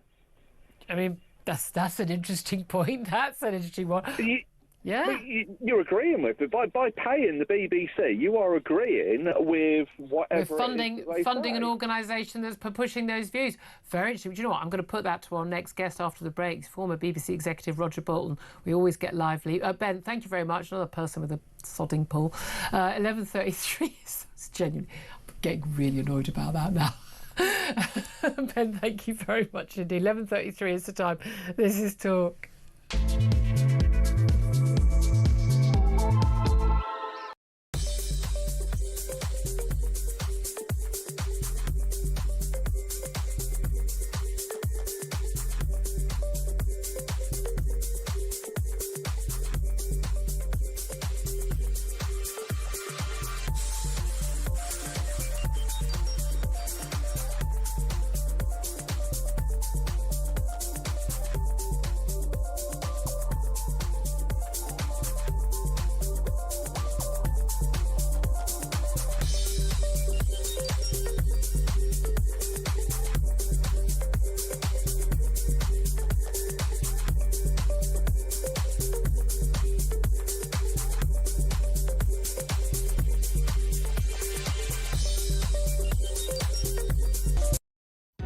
Across the UK, on DAB+, on your smart speaker, on your smart TV, and on your side. This is Talk. Good morning to you. This is Talk, the Home of Common Sense, for me, Julia Hartley-Brewer. 11:35. We're just almost coming up to. Coming up, we're going to be talking about Offcom. It's interesting how much we're talking about media today. I mean, we've talked about the stuff that actually happens, but Offcom and trans ideology is in the news as well. But obviously, the big focus on the BBC right now is what happened at Glastonbury and those chants, death to the IDF chants from the rap duo Bob Vylan. We had a statement from the BBC saying they regret that they did not pull the stream during the performance. With hindsight, they say we should have pulled the stream. They've said the anti-Semitic sentiments expressed by Bob Vylan were utterly unacceptable, have no place on our airwaves. Well, let's talk about this with Roger Bolton. He's a former BBC executive. Good morning to you, Roger. Good morning, Julia. Good morning. Do you agree with the BBC that they should regret it and that they should have pulled the live stream? Of course they should. It's a very bad mistake. They should have known. There's big questions to be asked about whether they checked beforehand about the nature of the band. I mean, they've been warned about this problem because there was another band, as you know, called Kneecap. Yeah. So there's no excuse for not knowing. So it's due diligence, isn't it? They would have known what... Due diligence. Yeah. They should have known. And now, they're not responsible for booking the bands. That's done by Glastonbury. The BBC covers the event. But of course, the BBC has a decision to make. Does it cover it or not? They should have known. They should have pulled it. They then should have made sure that nothing was available anywhere from that band. I'm surprised. They should have pulled it beforehand. When it was going out, they should have cut away, and they should make sure that it's not available anywhere. It's a bad, bad mistake. And who would have made that mistake? Because there's been a lot of talk about, well, you know, these are music producers, they're involved in the entertainment. I mean, in fact, there are thousands of BBC people down at Glastonbury. It's a massive, big issue. I mean, you know, I was live streaming some of the performances yesterday home, and, you know, and you can, you know, watch a whole load of live stream, and a lot of it, you know, it's very well done. It's a massive, big affair. But who would have been responsible for making that decision? Like let's live stream, ? The moment the death to the IDF chant happened, choosing to press the button and move to another, you know, just cut that live feed, move to another one of the many stages. What level is that decision made? Well, the problem is that with conventional problems, if you like, documentaries, current affairs or whatever, there's a system in the BBC for flagging up potentially controversial things, and that goes to a group that's supposed to examine it and supposed to stop these things happening. I think whether the BBC has been slow to realise that with a music occasion like this, you can have similar problems. It's difficult to understand why they should think that, because they had this warning about kneecap, and they obviously thought very hard about they decided not to cover them live, but to, you know, put them out recording, because there is a free speech issue here. I don't think, you know, which you've got to be aware of. So you mustn't ban things just because you don't like them. No, I didn't want kneecap ban. I mean, Keir Starmer said Glasgow shouldn't have put them on stage, and the BBC definitely shouldn't stream it. My thing, I mean, I tweeted out, you know, the morning of their kneecap's performance, you know, if you go and watch kneecap, you know, you should examine your conscience, examine your head as well, given that you're at a music festival, and they are, you know, they've been accused of, you know, backing. And there's actually a criminal charge that's been brought in one issue of this, but they have been accused and alleged to have supported Hamas and Hezbollah. You know, Hamas carried out a massacre at a music festival, just like Glastonbury. And so literally, you need your head examined to be supporting them. But do you think that all the focus was on kneecap, and so they decided not to live stream kneecap, but they didn't think maybe we should also have a delay or not live stream the band before that who were supporting them on their tour? I think so. But I think another thing they're going here is no excuse. The BBC spends about 7 million on Glastonbury, which is, given the number of hours, it sounds a lot, is not. The BBC has been spread very thin as a result of the reduction of the licence fee. And it's chosen not to cut different areas, but to try to slim down everything. You have a suspicion that what must have happened here, or one of the contributing factors, is that they slimmed down too much. And that because it was a music event. And because, I know you do that, I know. They slimmed down too much in this area, that because they regard it as a music event, they weren't as alert as they should be. I was going to say, we didn't have enough staff. We only had 1,500 staff, not 1,600, so we didn't have anyone. I mean, someone is in charge of making these decisions. No, the argument... And they're on a six-figure salary. Yeah, okay. The argument is not where the BBC is overstaffed generally, but where it puts its resources. And there must be a question mark about whether they put in somebody who was alert enough to these controversial issues. If they were, why weren't they doing their job? But how senior should it go? Because people are calling even for, like, the Director General of the BBC, Tim Davie, to go on the basis of this was on the front, you know, kneecap were on the front page of newspapers, you know, the day before they performed. There was plenty of time for them to go, look, hold on a minute. Is he not, you know, he's not the chairman, he's the Director General. He directs what happens. I know he doesn't decide every single, we're going to live stream this or that, but he's in charge of, you know, of what goes on at the BBC. He's responsible for their output fundamentally. Does he have questions to answer? Should he go? Well, he has questions to answer. He shouldn't go, in my view, but I think what it illustrates, he needs a flag catcher at the top. In the past, there's always been a sort of Deputy Director General whose job is to spot these sort of things and watch out for them. I mean, the Director General's job is an impossible job when you think I agree with that. You know, and he's done a very good job in many areas, but there's a real gap here. He is ultimately responsible. He is responsible for the gap.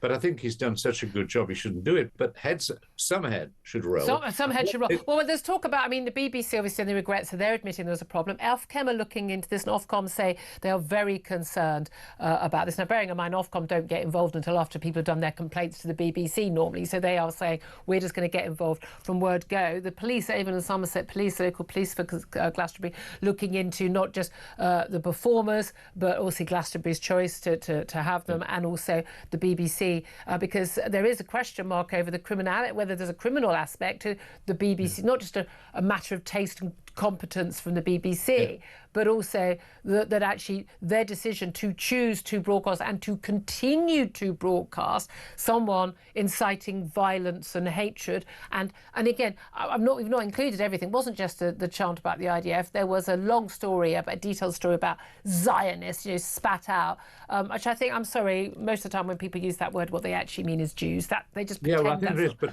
so there's a big question mark about criminality at the BBC as well. Yeah, there is. No, well, hold on a second.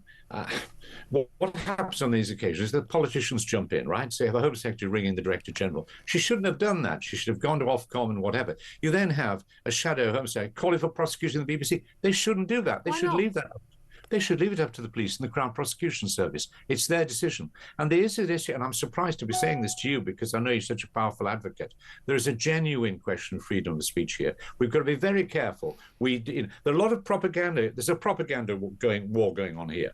And there's a lot of people who want to say any criticism of Israel is anti-Semitic. Well, some of it is, but some of it isn't. I agree with you. Israeli newspapers, Haaretz and so on, you can see much greater criticism of the IDF and so on. Yes, than you can. A lot made up in Haaretz as well. So we've got to be very careful we don't suppress freedom of speech, and we don't say because your opinions aren't, the mainstream ones, you get suppressed. No, and people in charge aren't pre-Palestine, and they're entitled to.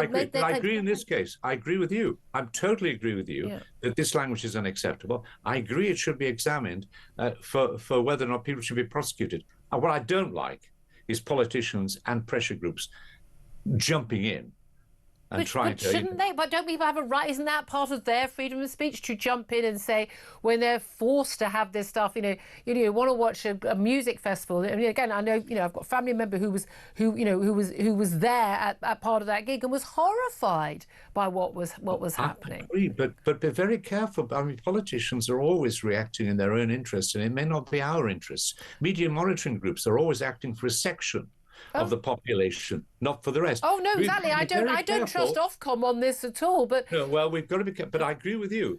The BBC has to, and it's not.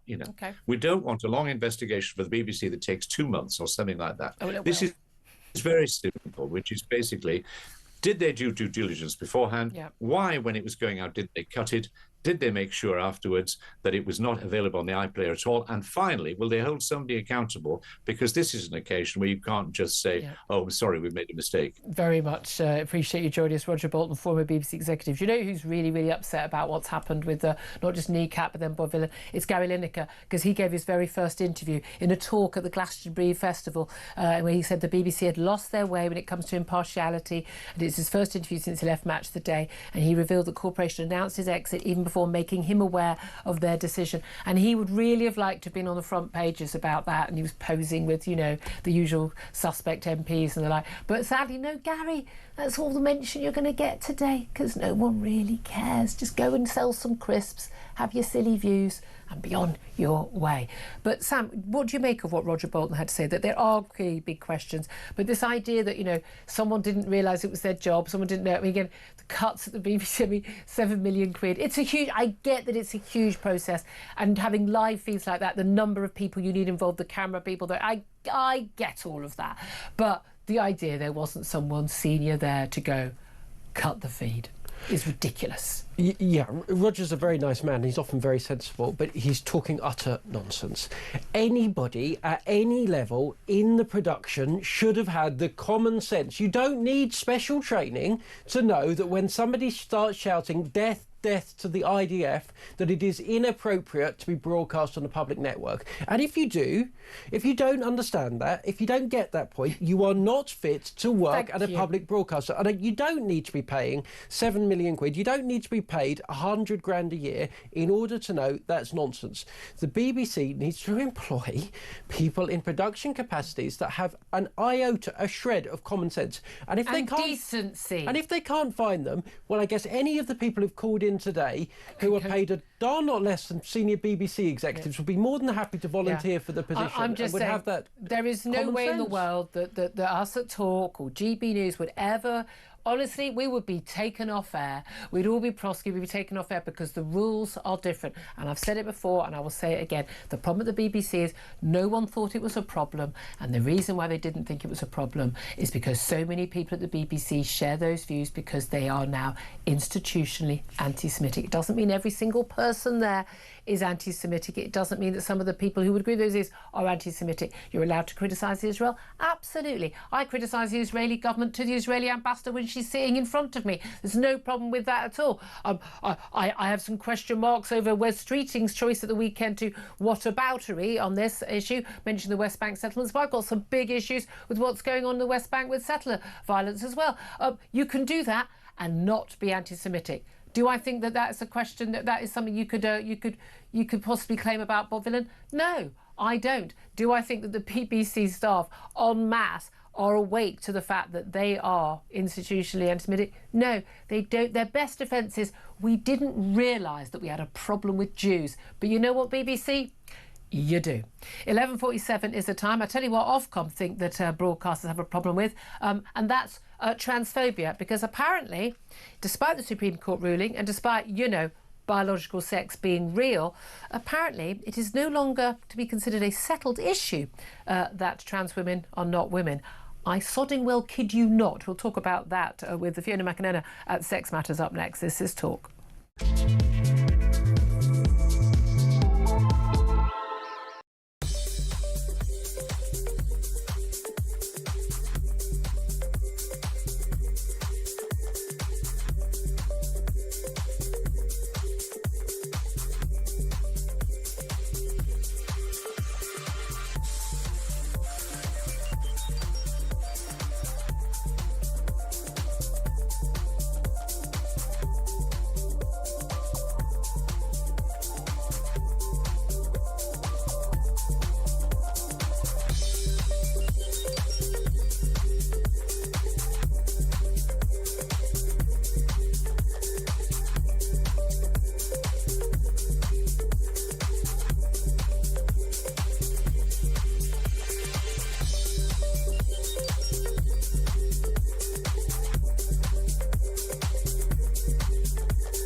You've got members of the Israeli government, like Ben Motrick and Ben Gavir, talking about the Palestinians as animals. So, if you say death to the IDF, that's a lot worse. No independent journalist can get into Gaza, and they can't report on what's happening. Now, Israel is also under attack. It's a complicated situation in which a pop group, which doesn't know much about it, has got involved. Let us be very careful not to overblow this. Let us be very careful also to be aware that different sides will be using it for propaganda purposes. Across the UK, on DAB+, on your smart speaker, on your smart TV, and on your side. This is Talk. This is Talk, the Home of Common Sense. 11:50 is the time. I'm Julia Hartley-Brewer. Just a reminder, by the way, if you've missed anything of the show, wow, if you've missed the first hour, and indeed the first 50 minutes of this hour, you have missed a thing. Do go to my YouTube page, cunningly called The Julia Hartley-Brewer Show on YouTube. Hit subscribe and you will never, ever miss a thing. But do remember to have a go and have a look at that. Right now, though, we've been talking about Offcom. They're getting involved. They said they're very concerned about what happened at Glastonbury and this death to the IDF chart and numerous other things said by the punk rap duo Bob Villan. But the Ofcom has also decided to get into the news over other issues, including gender, because broadcasters have been told they must give airtime to claims that biological men are women, i.e. trans women are women, when covering trans issues. The media regulator warned GB News in a letter after they queried this that it could not treat the controversy as settled, despite the Supreme Court ruling back in April, which made it very clear that for the purposes of the law, biological sex is what mattered, not what anyone thinks they are on a Monday morning or a Wednesday afternoon. But Ofcom has said that the judge's ruling does not mean the matter is settled. despite the fact the regulator does believe that other issues are settled. So, for instance, climate change is real and man-made. They genuinely have put in writing that they believe that to be settled matter, settled science. Biological reality, not settled. This is the territory we're in, folks. Imagine having to deal with that. And those people are the people who regulate what we're allowed to broadcast. Imagine that. Well, let's talk about it with Fiona McInerney. She's Director of Campaigns at Sex Matters, who were a party to that Supreme Court judgment from 4 Women Scotland. Very good morning to you, Fiona. Good morning, Julia. I've always found it highly amusing that there are certain issues that are considered to be settled matters, that you can't just broadcast one side because these are a settled matter like climate change. And I've pointed this out to many people who never believe me when I tell them this. But apparently the issue of biological sex, so scientific fact, is not settled, even though it's been settled by the Supreme Court as legal fact, and pretty much every 6-year-old know it's biological fact. According to Offcom, the media regulator in this country, not settled. I think this can only point to 2 things, really. One is the fear or cowardice or lack of leadership of our regulators. And here's yet another example. And the other is the power and influence of the trans lobby that seems to have cowed all these people into pretending that they don't know that sex is real. And as you said, it's not even a matter of what the law says or what the Supreme Court says. Even they don't have the power to change sex. Even if they did say that a man could be a woman, it still wouldn't be reality, because that's not how biology works. So I'm afraid it shows us how far we still have to go to get people to remember that we all have rights. And it's not only people with trans identities who are entitled to be offended or hurt or indeed to hear what they want to hear. We all need to hear the truth. Yeah, exactly. I just find it extraordinary. So the idea that if I were having a conversation with somebody where we would say, well, with you, so trans women are not women because they're men, because by definition someone who's trans woman, claims to be a trans woman, is biologically male, so they're not a woman. And I consider it to be matter of fact, and I don't care. There's no one at Offcom, there's no one that's going to convince me that I have to have a second opinion on that from somebody who says, oh, no, actually, here I am, I'm a bearded 6-foot bloke, and I believe I'm a woman, and that's the end of the matter. Now, I don't believe that's an opinion I have to have on, in the same way that when I say that I don't believe in ghosts, I don't believe that I need to have someone on say, oh, no, ghosts are real. I think that's genuinely absurd. But if I have a debate with somebody who believes that, someone, who's absolutely convinced that, the hot weather we're getting is as a result of man-made climate change, and that appears to be most broadcasters who think this, that it's still a theory, I would not be required to have on a climate change sceptic as well, because it's settled science what that guest is saying. I mean, is this not just evidence that this is what we're up against in terms of the quangocrats in this country, whether it's civil service, whether it's Ofcom, whether it's any other sort of public body where this wokey left trans-dominated think absolutely controls everything that is said and done in this country? Well, it's quite bizarre, because even trans identifying men know that they're still men. Otherwise, they wouldn't be, insisting that we all have to be so careful around our language. Or want to have hormones or have any treatment to or any surgery. You wouldn't need it, would you? No, and you and I know that what someone else says about us doesn't change the reality of who we are or what we are. It really doesn't depend on other people's language. So this whole policing of language is a proof of how shaky this whole ideology is. But it's very disappointing that regulators, especially the ones who are supposed to help the public understand what's real and control broadcasters to be honest and accurate, it's very disappointing that the regulator isn't prepared to declare it as a settled matter.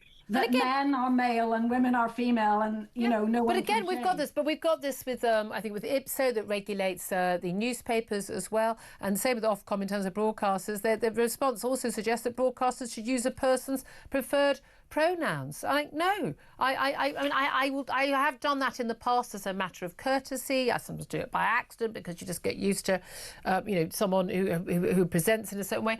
But I've learned to my cost that if you start doing that, you go down a slippery slope where a woman who's been sexually assaulted is in court having to refer to the man who attacked her and her penis. I mean, this is where that leads. But if we've got the people who are regulating what can and cannot be said on the airwaves in this country, basically saying you need to pretend that you believe something you know factually is not true and that is, as a matter of fact, factually not true and is legally factually not true by the Supreme Court judgment. That is Stalinist, Orwellian, terrifying territory. Well, it's extraordinary because you'd think that Ofcom, of all people, would know that the responsibility of broadcasters is to their audiences. It's not to the tender feelings of people who don't like what sex they are.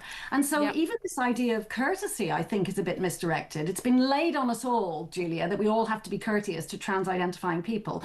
That's fair enough. I don't want to be rude particularly, but I also have a responsibility to speak clearly in order to protect everyone else's rights. Yes. And if someone doesn't like that, then I may have to hurt their feelings. But broadcasters shouldn't be worrying about people's feelings. They should be worrying about reality and truth. But it is about up and down. Look, it's just the example of someone who's standing there who is white insisting they're black, going, well, you're not, you're black. Or someone who is, 5 foot tall insisting they're 6'5". But you're not. You're 5 foot tall. So am I supposed to have someone on who says, no, they are 6'5"? Because that's the level of madness and doublethink that we are being required to broadcast. I won't do it. End of. I don't care if I'm Ofcom, and I've made it very clear to bosses, I will pay the fine myself. I'm pretty sure I'll be able to crowdsource it. Might give JK a call if you've got her number. But I just refuse. I refuse to lie on air. Well, it's only this one special issue as well where, and quite honestly, I think it comes down to male feelings. If it were you and I demanding special words and special treatment, I don't think we'd get very far. Absolutely, nailed it always. Fiona McNenna, fantastic campaigner on this issue, Director of Campaigns at Sex Matters. Sam Armstrong, you've been a voice of sanity on this. I mean, look, this is, again, we talk about freedom of speech. This is controlled speech by Ofcom, who are as woke as Quango Crack going. They are part of the problem. And look, they're a representative of the lanyard class that run this country. But at its root, trans feelings or gender dysphoria is a mental health condition that some people, very sadly, do not feel that they are in the body that they are. And what we have done is, rather than help those people, rather than support them, we have all had to try and lie and indulge ourselves in a mutual mass delusion.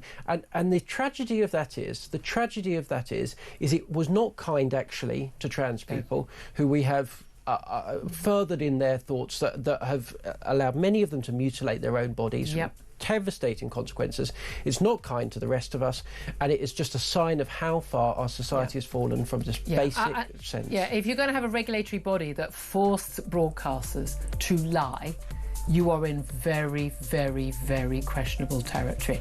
Well, I'd love to hear your thoughts on that and all the other topics we're talking about. Up next, we're going to be talking to Shadow Home Office Minister Matt Vickers about where we are with the BBC, with Glastonbury. Also, those welfare reforms. Are those Labour MPs right to revolt? It's all coming up. This is Talk.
UK. On DAB+, on your smart speaker, on your smart TV, and on your side. This is Talk.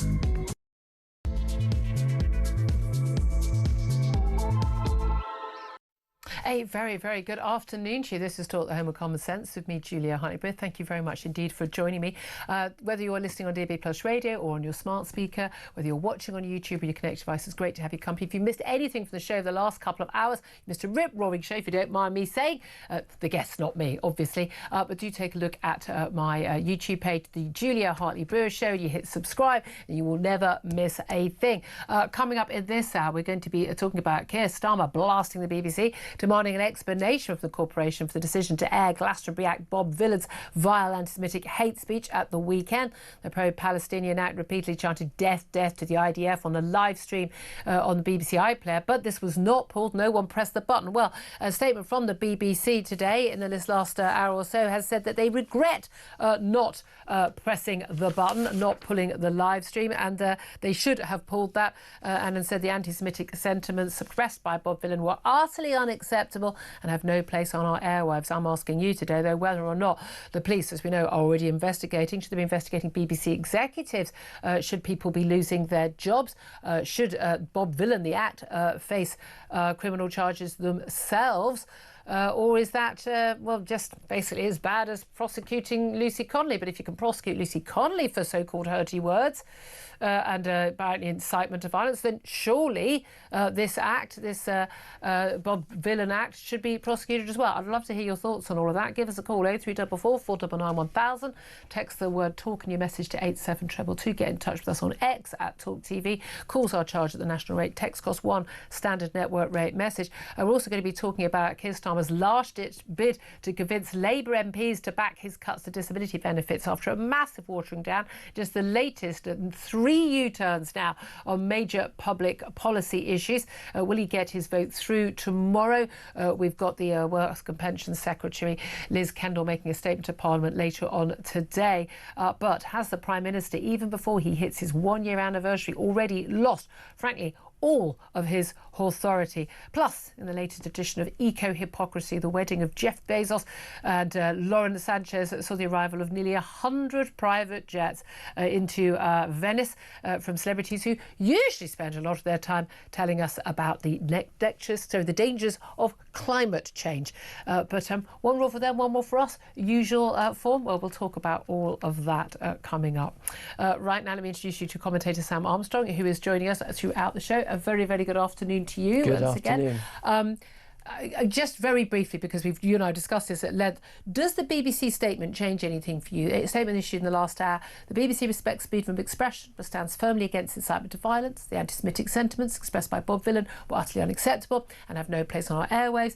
In light of this weekend, we will look at our guidance around live events so we can be sure teams are clear on when it is acceptable to keep output on air. The team were dealing with a live situation, but with hindsight, we should have pulled the stream during the performance. We regret that this did not happen. Is that gonna fly, given that they knew what this band were? There'd already been concerns raised about Kneecap, the band who this band was supporting on the stage, that they could have seen this, and it doesn't matter whether it's live or not, you can press the button at any time and cut the live stream. Utterly pathetic, mealy-mouthed excuse-making.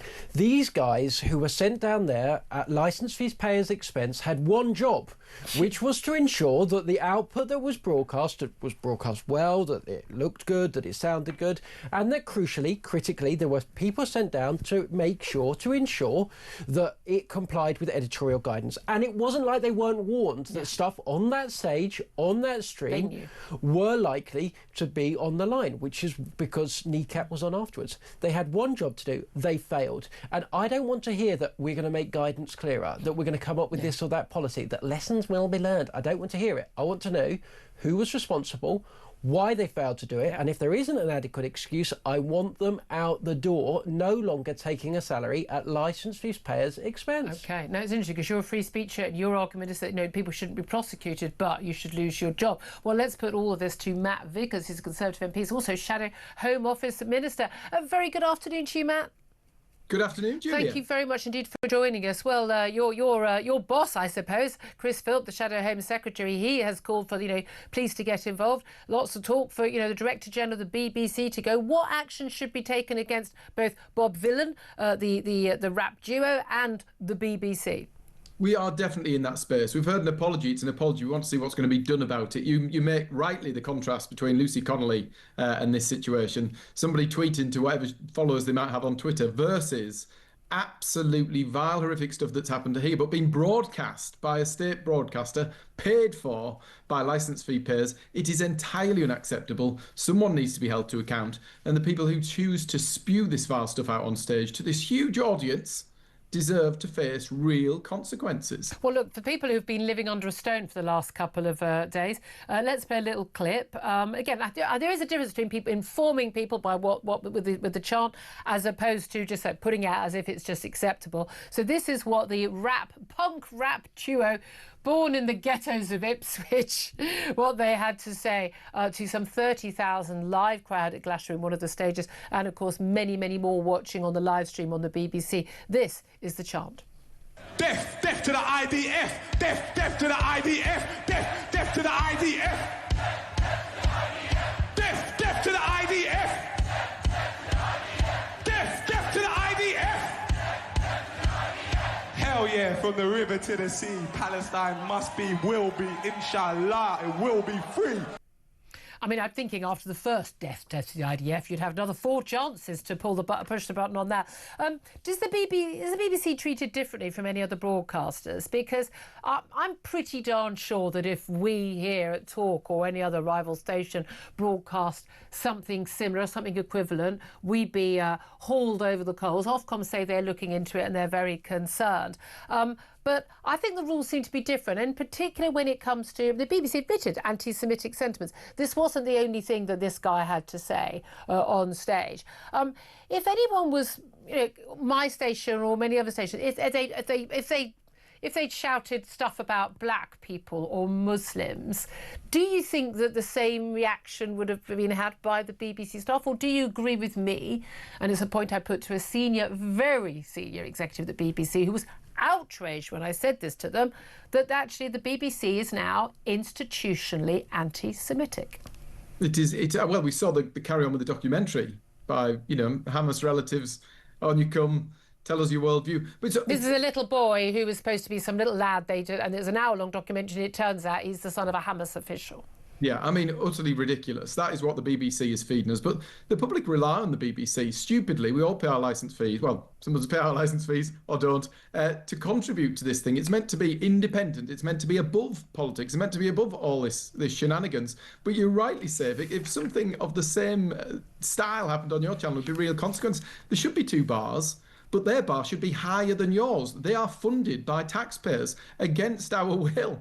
There are options as to whether people tune in to a channel or not. They're paying for that, whether they like it or not. It's absolutely horrendous. I also think there should be consequences for Glastonbury. This guy didn't turn up by surprise. We didn't go, how shocking, we didn't see this coming. They knew exactly what to expect from this guy. There is no big surprises. It should never have been allowed. And the same applies to Kneecap. Entirely unacceptable. Does it apply to Jade from Little Mix, who shouted F to reform and F to, thing is, it's now the thing. I mean, Kate Nash as well, another performer. It's now the thing to just, swear, be abusive about people with different political views. That's now the norm. Shouldn't the argument be, could we take the politics out of music, these performances? Could we take the politics out of sport, taking the knee, rainbow lanyards, you name it? Could we just have a little bit of fun without being lectured? But it's also not just difference in opinions on politics, is it? Because Kneecap are out there calling for riots. You've got this guy calling for death to certain They called people. for a riot outside the court when Kneecap next appear, yeah. It's a level above just having differences in political opinion. But actually, that's, I think, one of the problems with society today is actually all these big stars who young people look up to, like the footballers. Can you remember when Eric Cantona kicked somebody in the crowd and everybody went, oh my God, that's disgusting? Now, look at what footballers do now. These people are they're the people who young people aspire to be and to behave like. And we have pop stars doing it, we have footballers doing it, and there are huge, huge consequences for society. Not only that, not only are they doing it, but we're now paying for them to do it via the power of the BBC. It is entirely unacceptable. Should people be forced to pay for the BBC? Look, we've had people say that, they don't want to pay their licence fee anymore, whether they watch live TV or not. I think this brings it, you know what? Every year Glastonbury gets worse and worse, more vile, more disgusting. Every so many months we have this debate about the BBC and what they are and aren't broadcasting, how it lacks any form of political neutrality or independence. This has turned the dial again. We need to go back again. We need to have a national debate again about the state of the BBC, and we probably need to put it out of its misery. Oh, very interesting. So you think it's time for the BBC to be unfunded? I think we need to look at it again. I think this has brought things to another new low bar for the BBC. It's absolutely appalling. Somebody needs to be held to account. It's all well and good issuing an apology. There needs to be action. We need to make sure that this cannot carry on. And if it is going to carry on, then they can go and form some lefty channel somewhere and get on with it, not at the cost of the taxpayer. OK, right. Well, let's talk about what else is. I mean, I'm sure there's going to be statements coming up in Parliament this week about all of this. But where are we in terms of welfare reforms? Because the Prime Minister's been accused of a third massive U-turn with fuel payments, whether or not there should be a national public inquiry into the rape gangs, the grooming gangs, but also now on disability benefits. He was facing a rebellion by some 126 backbench Labour MPs at the vote tomorrow in the House of Commons. Over the weekend, we know he's been ranging back, and so basically the changes to disability benefits, to personal independence payments, that's going to only affect people going forward, not people who are signing on going forward, but not people who are already on those benefits. Is that the right thing for the Prime Minister to have done? I think there's two massive illustrations of what's going on here. One is the guy cannot stand by his principles. He cannot deliver what he's decided is right for the country. He thinks it's the right thing to do. He can't deliver it. He's got a massive majority, an unspeakable majority, and cannot get this stuff through. Why isn't he able to convince his own MPs that he's doing the right thing? But the other big problem is the fact he's already spent what he thought he was going to save from this. We're already running up that huge debt. We're already saddling people with unprecedented levels of tax. And he thinks that, where's the money going to come from? This is a huge amount of money. The IFS reckons that the welfare bill will be 66 billion by 29-30. It's got to come from somewhere. We cannot have more people hit with more taxes. There's now the whole debate around the two-child benefit cap. These things, it's not sustainable. People out there trying to earn a living, trying to work, trying to get on the housing ladder, people trying to run businesses, create jobs, deliver economic growth, battered by unprecedented levels of tax. He's already spent what he was meant to be saving with this, and now he's going to have to go back to the drawing board, which probably means more tax for those hardworking people across the country. Look, a lot of people I know will be agreeing with everything you said, but they'd also quite rightly point out that you guys are the Tories, you put taxes up to unprecedented levels yourselves, and you allowed that benefits explosion. Huge number of people, 1 in 10 working age people now on these sorts of benefits, 1 in 8 young people on these sorts of benefits. There's no evidence whatsoever that Britain is uniquely impacted by either lockdown or COVID or anything else that means that we have so many people, particularly the biggest growth has been in those claiming to have mental health issues, compared with any other country, neighbouring or around the world, that has also gone through the same pandemic. That's the one that everyone goes, oh, it all changed then. You guys were in office, you presided over this, and now you're saying, oh, isn't it terrible? Keir Starmer won't do anything about it. You're the ones that let it happen.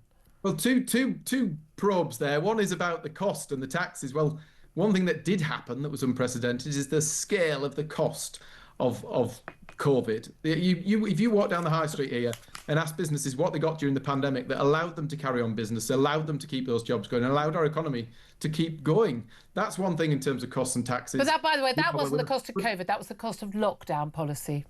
Well, we could have that debate, but actually... No, we don't have that. I don't think... No, that was the cost. Let's be accurate with our speech. The reason why businesses needed help to keep afloat was because they were forced to close their doors and not work.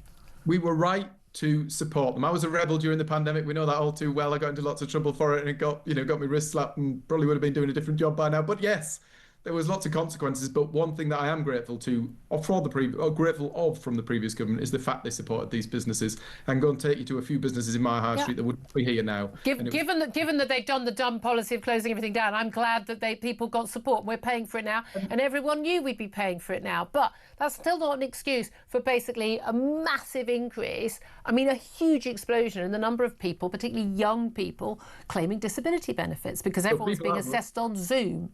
So I couldn't agree more in terms of the people out of work. But actually, The last government, what they did do is they brought in tougher sanctions. They brought in universal credit, which was revolutionary in changing the game and holding people to account. We were told we were evil, cruel, horrendous people for supporting such policy. Two-child cap. The debate's out again, but actually it was the right thing to do. There was that example that was in the paper about someone with 12 kids taking home £40,000 a year, while other people are struggling to make ends meet and pay their own bills while subsidising those. It's wrong, but the one thing that was going right is near record levels of employment. There were 4 million more people in work, and actually the scary thing about this welfare debate is the channels that they're picking. There are going to be more people out of work. This bill will inevitably rise as they take the axe to anybody who tries to work for a living and create jobs. Any small business out there, go to your local pub, go to your local retailer, go to any business in the country who's been hit with that jobs tax, who's been hit with those changes to business rates relief.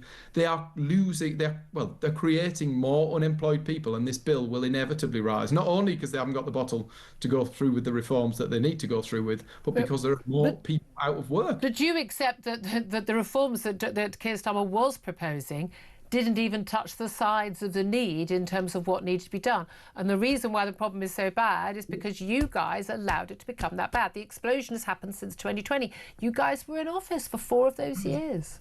There was a scheme there was a plan there to take 12 billion off it. That would have been the right thing to do. He's watered it down, he's made it wet, he's only doing half the job, and actually he's then bottled doing half the job. We'll never get the full fat reforms that we need that will actually be for benefit. They're not just a benefit to our economy. It's not just a benefit to the people who are working and contributing to the system. It's a benefit to those people who are spending a lifetime out of work. Ambitions, aspirations, binned, mental health conditions on the rise because people aren't actually having meaningful lives where they can go out and live their best life, earn a living, aspire to do more. You can't just throw people on the scrap heap and expect there not to be consequences. It's not just wrong on the people who pay the tax, it's wrong on the people who are left on the scrap heap out of work. I mean, again, another reason why lots of people are out of work is a lot of times work doesn't pay enough for you to actually live a life. Unless, for instance, you're an asylum seeker, you've arrived and you're put into an asylum hotel, and the rest of us are paying taxes to pay for your asylum hotel, which is what we've seen this Big Sun expose the last week or so of basically people arriving here and being able to basically subcontract a licence to be a food delivery rider for Uber Eats, Deliveroo and Just Eat. We know that the Home Office is calling in the senior figures in those 3 companies and others to say, sort it out, because we've got the reporter, we spoke to him on the show only last week. He's gone out and he's basically said you pretended to be an asylum seeker, and he's been given, these apps, and he's been literally told, you can pay 40 quid, you can sign on, you can deliver this food. And he's actually saying to the people he's delivering to, this is the basis on which I've got to deliver this food. We need to crack down on this, don't we? But the reality is a lot of these big companies making billions of pounds in profit worldwide, their operating practice is based on, we will pay wages that are below what most people who are living legally and paying for their own accommodation could ever afford to accept, and we are going to be subsidised effectively by the taxpayer funding people like asylum seekers to do this job for a lower rate. It's part of the system now, isn't it? There's also these ridiculous people who are profiting like hell from running these hotels, putting these people up in ever-increasing numbers since the last government came in, up 28%. But actually, those people, what is going on when they see all these delivery bikes parked outside? What on earth is going on that there is nobody goes, we're getting this much money from the government to house these people, and we think we should also just turn a blind eye to all this going outside? It's absolutely unbelievable and unacceptable. And when it comes to Deliveroo and Uber Eats and all the other, in fact, I shouldn't name them because I'm promoting them, shouldn't I? We should hold them to a higher account. The public should hold them to a higher account, and we should give them a damn good kicking over it. And the first one that comes out and takes the measures necessary to stop it, that's who we should be supporting. We should hold them to account, kick them about, and find out who's willing to make a stand and employ people properly. I'd be willing to pay a little bit more to get it paid by someone who's legitimately earning a living than allowing people to capitalise on this situation. Exactly. I think a lot of us feel the same way. Matt Vickers, Tory MP, Shadow Home Office Minister, thank you very much indeed for joining us. Covered quite a lot of ground there. Sam Armstrong, listening to what he had to say. It's interesting, actually, just been handed, just as we lost the line there. Keir Starmer's watered-down welfare reforms will still push an additional 150,000 people into poverty, according to the government's own modelling. This has just been released by the government. It's about the impact of the welfare bill. Puts a new number of people being pushed into poverty. Again, it's relative poverty. It is important. We're not talking about people like shoeless, on a rubbish heap in India, trying to pick out little scraps of food. Relative poverty is relative to average wages or median wages, and is a very different thing. What do you make of that? Well, I think this whole argument has got into a real pickle in which everybody feels like it's their benefits or their welfare that is being spoken about. And yet we all know that there are people that are swinging a leg, and when they do so, they are stealing money from you and from me and from everybody that works hard, and frankly from everybody that can't work and needs the welfare support, because they're having to take, frankly, too little support because other people are draining the budget with illegitimate claims. And I'm sorry, but if you have gone in and it's your third or fourth year claiming that your anxiety or your depression is making you too unwell to work, I think we need to have a very good look at whether going out to work, doing a job, having a routine, doing the things that all of us do and are frankly good for us. I know that after a week's lying around on the sofa, I'm left in a state that isn't too well and all the rest of it. That's the right way forward. And we need to get back to a stage in which we say, look, if you can play cricket on a Sunday, if you can do this at the weekend, you can go out, do a job, contribute just like the rest of us. Absolutely. That's the right thing to do. Absolutely. I just find it absolutely short. I think an awful lot of these MPs, especially the Labour backbench MPs, who are hand-wringing and they're actually immoral. They're actually immoral. The country doesn't have the money. Getting people back to work is actually a good thing for those people and for the country. And again, they always, I keep seeing these broadcasts where they'll say, we'll get the view of somebody who thinks the welfare reforms go far enough and somebody who doesn't think the welfare reforms go far enough. But it's always from this perspective, and yes, of course we should be worried about people who are disabled and need these personal independence payments, absolutely. But no one ever says, should we talk to a taxpayer paying for it? Like, that's the other side. No one remembers that. Anyway, I'd love to hear your thoughts. We've got lots of calls coming in about Glastonbury and the BBC. Can't wait to get to those. 0344 499 1000 is the number to call. Don't forget those calls charged at the national rate. First up, though, the reunion of the century is just around the corner, and we're giving you a chance to win a pair of Oasis tickets in Manchester on July the 19th. Yeah, you heard that right. Oasis Live 25 is sold out, but talk can get you in. That's not all, though. Alongside the tickets, we'll put you up for a night in a hotel and put $5 grand in your back pocket, completely tax-free. Listen up right now for everything you need to know and how to enter. On iArcade, you have to be over 18 to enter in the UK, excluding Northern Ireland, for the chance to win a pair of tickets to the most electrifying rock and roll reunion of the century, a hotel stay and $5 grand spending money. Text the word WIN to 83338 by Monday the 7th of July at 11 p.m. and you'll be entered into the draw to go supersonic this summer. Text costs £2 plus one standard network rate message. You must have the bill payer's permission, or post your name and number to Oasis Prize Draw, PO Box 3190, Colchester CO2 8GP. To arrive by 5 p.m. on the 10th of July. This is a TalkSport limited promotion run on TalkSport, Talk and Virgin Radio UK stations. Full T's and C's at talksport.com. Good luck, yeah? Sorted. Good luck, everyone. 12:25 is the time. Up next, your calls. Do stay tuned. This is Talk.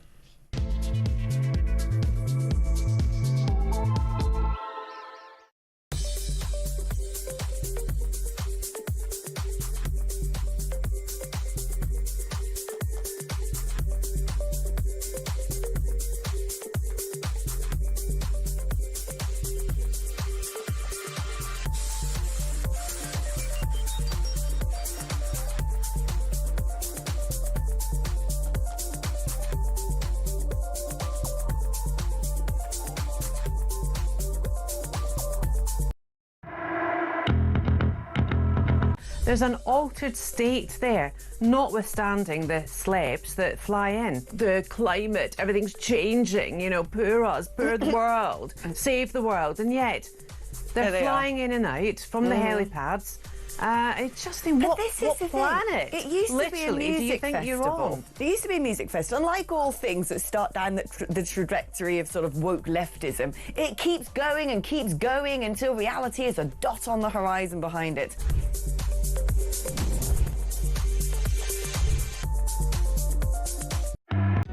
Across the UK, on DAB+, on your smart speaker, on your smart TV, and on your side. This is Talk. This is Talk the Home of Common Sense. Let's get straight to your calls, your texts, your tweets coming in thick and fast about, what should be done about the small matter of BBC chiefs allowing rappers Bob Vylan's death to the IDF chant at Glastonbury. Should they face charges? Should they lose their jobs? Well, you've been getting in touch. Lucy Connolly got jail time, says Peter, for a deleted tweet which was accused of inciting violence. Two-tiered justice. This Bob Vylan Act doesn't get the same. I do love the fact that the US are already looking at revoking their visa for a US tour later in the year. Tee-hee, careful what you wish for. Lisa says, free speech. Why would anyone face charges other than Netanyahu than the IDF for genocide and war crimes? IDF are not committing genocide. There may or may not be war crimes. They're often in many wars. But Lisa, you're probably more concerned about the IDF than you are about Hamas. That's your choice. Ellie says, yes, they should face charges. Glastonbury organisers should certainly make a rule that the people they put on stage cannot call for the mass murder of Jews. I mean, that would be a low bar expectation, wouldn't it? Sally says, yes, the BBC should have stopped the broadcast as soon as messages of terrorism, hatred and incitement started to be spoken, except they should have known that was what was going to happen. William says, if you jail people for criticism of multiculturalism, yes. Very interesting. Right, let's go straight to Alice, who's on the line in London, has called it on 0344 499 1000. Good afternoon to you, Alice. Hi, Julia. Hello. So nice to speak to you. And you, what do you want to say? I just want to make a few points. The first is that why did this start in the first place? There were young people at a music festival. Why at Glastonbury, for all these years, have there not been stars on that stage screaming and shouting, bring them home? Have they no sympathy? If this had happened in any other country in the world, I promise you everybody would have a different view. They just don't like it because it's Israel and because it's Jewish innocent children that were taken, raped and murdered. If that had happened at Glastonbury, what would be the outcry? Would they be screaming for Bob Vylan, or would they be screaming because they were running away from terrorists? That's my first point. Nailed it. I thought Dawn French reached a new low. But I am sorry, what happened on the weekend is a new disgusting level. And the fact is, from the beginning, the BBC have been perpetrating this war. In my view, they have blood on their hands. From the very first reporting, when we stood out the BBC, when they said that Israel had bombed a hospital and people were screaming, and that put in jeopardy all the hostage negotiations. Nobody is telling us about the hostages that are still there. Why are there not yellow ribbons? Why are not the BBC asking for the hostages to be released? Well, it's not the job of the BBC to do that. I mean, I don't expect them to sort of take sides as such. It's what I do expect them to do is show due diligence. So, for instance, every time they report, and they do on a daily basis, there's been another massacre of innocent Palestinian men, women, and children at a food aid site. Again, and yet somehow the 1.5 million mobile phones in Gaza, not a single one of those have captured any footage of any of these daily massacres. I find extraordinary, and yet they still show that footage. Well, so still put that story out without having any footage to go with it. That tells me at that point that they are imbued with institutional anti-Semitism, that they will believe something for which they've got no evidence when the people telling them are people who have repeatedly lied about everything happening in Gaza. Yes, because they don't report that, for example, they are killing Americans and people who are bringing the aid in so that Hamas can take it over. But I just want to make one more point, if you don't mind. As a member of the Jewish community, what this does, by allowing it on the BBC, suddenly it's all over social media. Suddenly it's all over the world. And the cancer that we are already dealing with is growing and it's seeping out everywhere. So when we go on our next rally to counter them, what are they going to be screaming at us? That's what I want to know. And will the police do anything? Because they can't, because there's so many of them. And we are just a tiny minority everywhere, except in Israel, where we feel that we are safe unless we are bombed by Iran. And it's so unfair, unjust. And the BBC, I'm sorry, need to do something. They can't just talk. They have to walk the walk. Alice, thank you so much. I mean, every single word. Every single word. Thank you. 12:31 is the time. Let's go to Barry. He's in London. Barry, follow that. Hi, Julia. Yes. Well, Julie, the plethora of anarchist, Marxist, anti-Semites of the BBC knew exactly what they were doing in allowing the scumbag to vomit his incitement diatribe. He had form as long as the BBC's arms. Yeah. It wasn't a surprise, like he'd only ever spoken about dandelions before now, you know. Yeah, he'd actually been on singing one of his ditties about digging up Margaret Thatcher. He had form. They knew exactly what he was doing. They probably informed Gettys, who provide them with imaging beforehand, to provide them with pictures, with photos. You know, like if you go onto the website now, you see the typical Gettys photos of this. This is a picture agency. But okay, you say you had form. You're saying they knew what they were doing. And so what? Okay, so what should happen now to the rappers, to the BBC, to people working there, to BBC chiefs? What should happen? You see, the BBC are all but the media partners of Hamas in the United Kingdom. What should we do about them? There must have been 500 to 1,000 BBC people there, and there had to be, as your colleague said, one standing there with their fingers on the button to stop the relay. Of course there were. I mean, genuinely, there was someone whose job it would have been literally to do that. Julia, I'm speaking as a Jewish atheist, all right? If that's a bit of a... I haven't got truck with everything that's going on in Israel. No, lots of people don't. I mean, that's the thing, because you're allowed to criticise Israel and the Israeli government and different policies, and there's nothing anti-Semitic about that for anyone doing it. Heads to roll. They'll get through it. They're the BBC. They seem to believe they're untouchable, and it appears like that, Julia, I'm afraid. Yeah, I think you're right.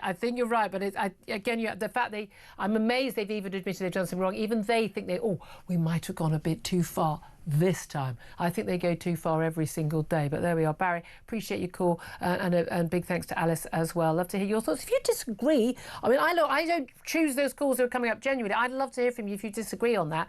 I'm always happy to hear different views. You completely defend it. Bearing in mind, Sam Armstrong is here, and you were saying, look, you think BBC heads should roll, but you don't think anyone certainly should be criminalised, not even let alone in prison, but should have been criminalised for it. Yeah, because it's very difficult, and people on Twitter are rightly disagreeing with me on that point. But my view is, I set an extremely high bar for using the criminal law to clamp down on speech. It's a big difference. It's as difficult as it is, the reality is that we have in this country tens of thousands, hundreds of thousands, probably millions of people who hold, in my view, extreme and unpleasant views. And one of the things about living in this society is I have to allow them to run off their idiotic mouths, in part so I can point out just how stupid and idiotic they are. There is an element where I'd rather people knew they could say it so we can actually argue with them, and we know who they are. Quite. I like to be able to know who they are. 12:35 is the time. We're going to take a quick break. Up next, going to talk to former Labour Special Advisor Paul Richards about, those welfare climb downs from Keir Starmer. Third major U-turn. We've got more to come. And has he, just days before his one-year anniversary as Prime Minister, lost all authority? That's up next. This is Talk.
UK. On DAB+. On your smart speaker, on your smart TV, and on your side. This is Talk. Good afternoon, welcome back to the show. 12:37 is the time. Let's welcome Paul Richards to the show, former Labour Special Advisor. A very, very good afternoon to you.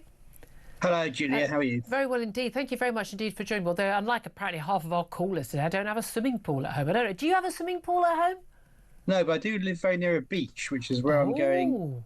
I'm going next. Oh, I'm liking your style there. Now I think you might have won everybody. Paul, look, this should be. I mean, we are literally just approaching July. We're just approaching the 1-year anniversary of the election, landslide victory for Keir Starmer, the Labour Party, on Friday, and him becoming Prime Minister on Saturday. And yet, the Prime Minister's authority seems to have, I mean, not waning away, seems to have utterly disappeared.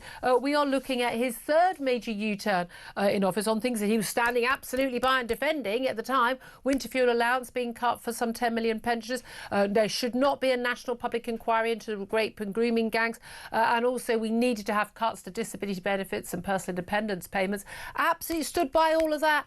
Now, U-turns on all of them, and he's still tomorrow facing the possibility of a major rebellion by 50 to 60 of his own Labour backbench MPs, even after completely cowering and caving in to the 126 total rebels. I mean, is he a Prime Minister that only a year after being elected is actually already on the way out?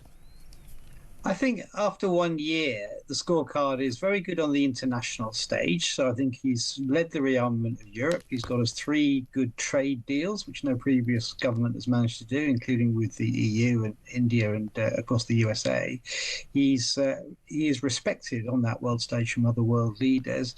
And that, I think, has meant that he's been out of the country more than other prime ministers have been in their first year. Oh, no, I know. I was a political journalist. No, I'm not. When I was a political journalist when Tony Blair was Prime Minister, he was off at EU summits every 5 minutes when in his first year in office, and his poll ratings were massively high.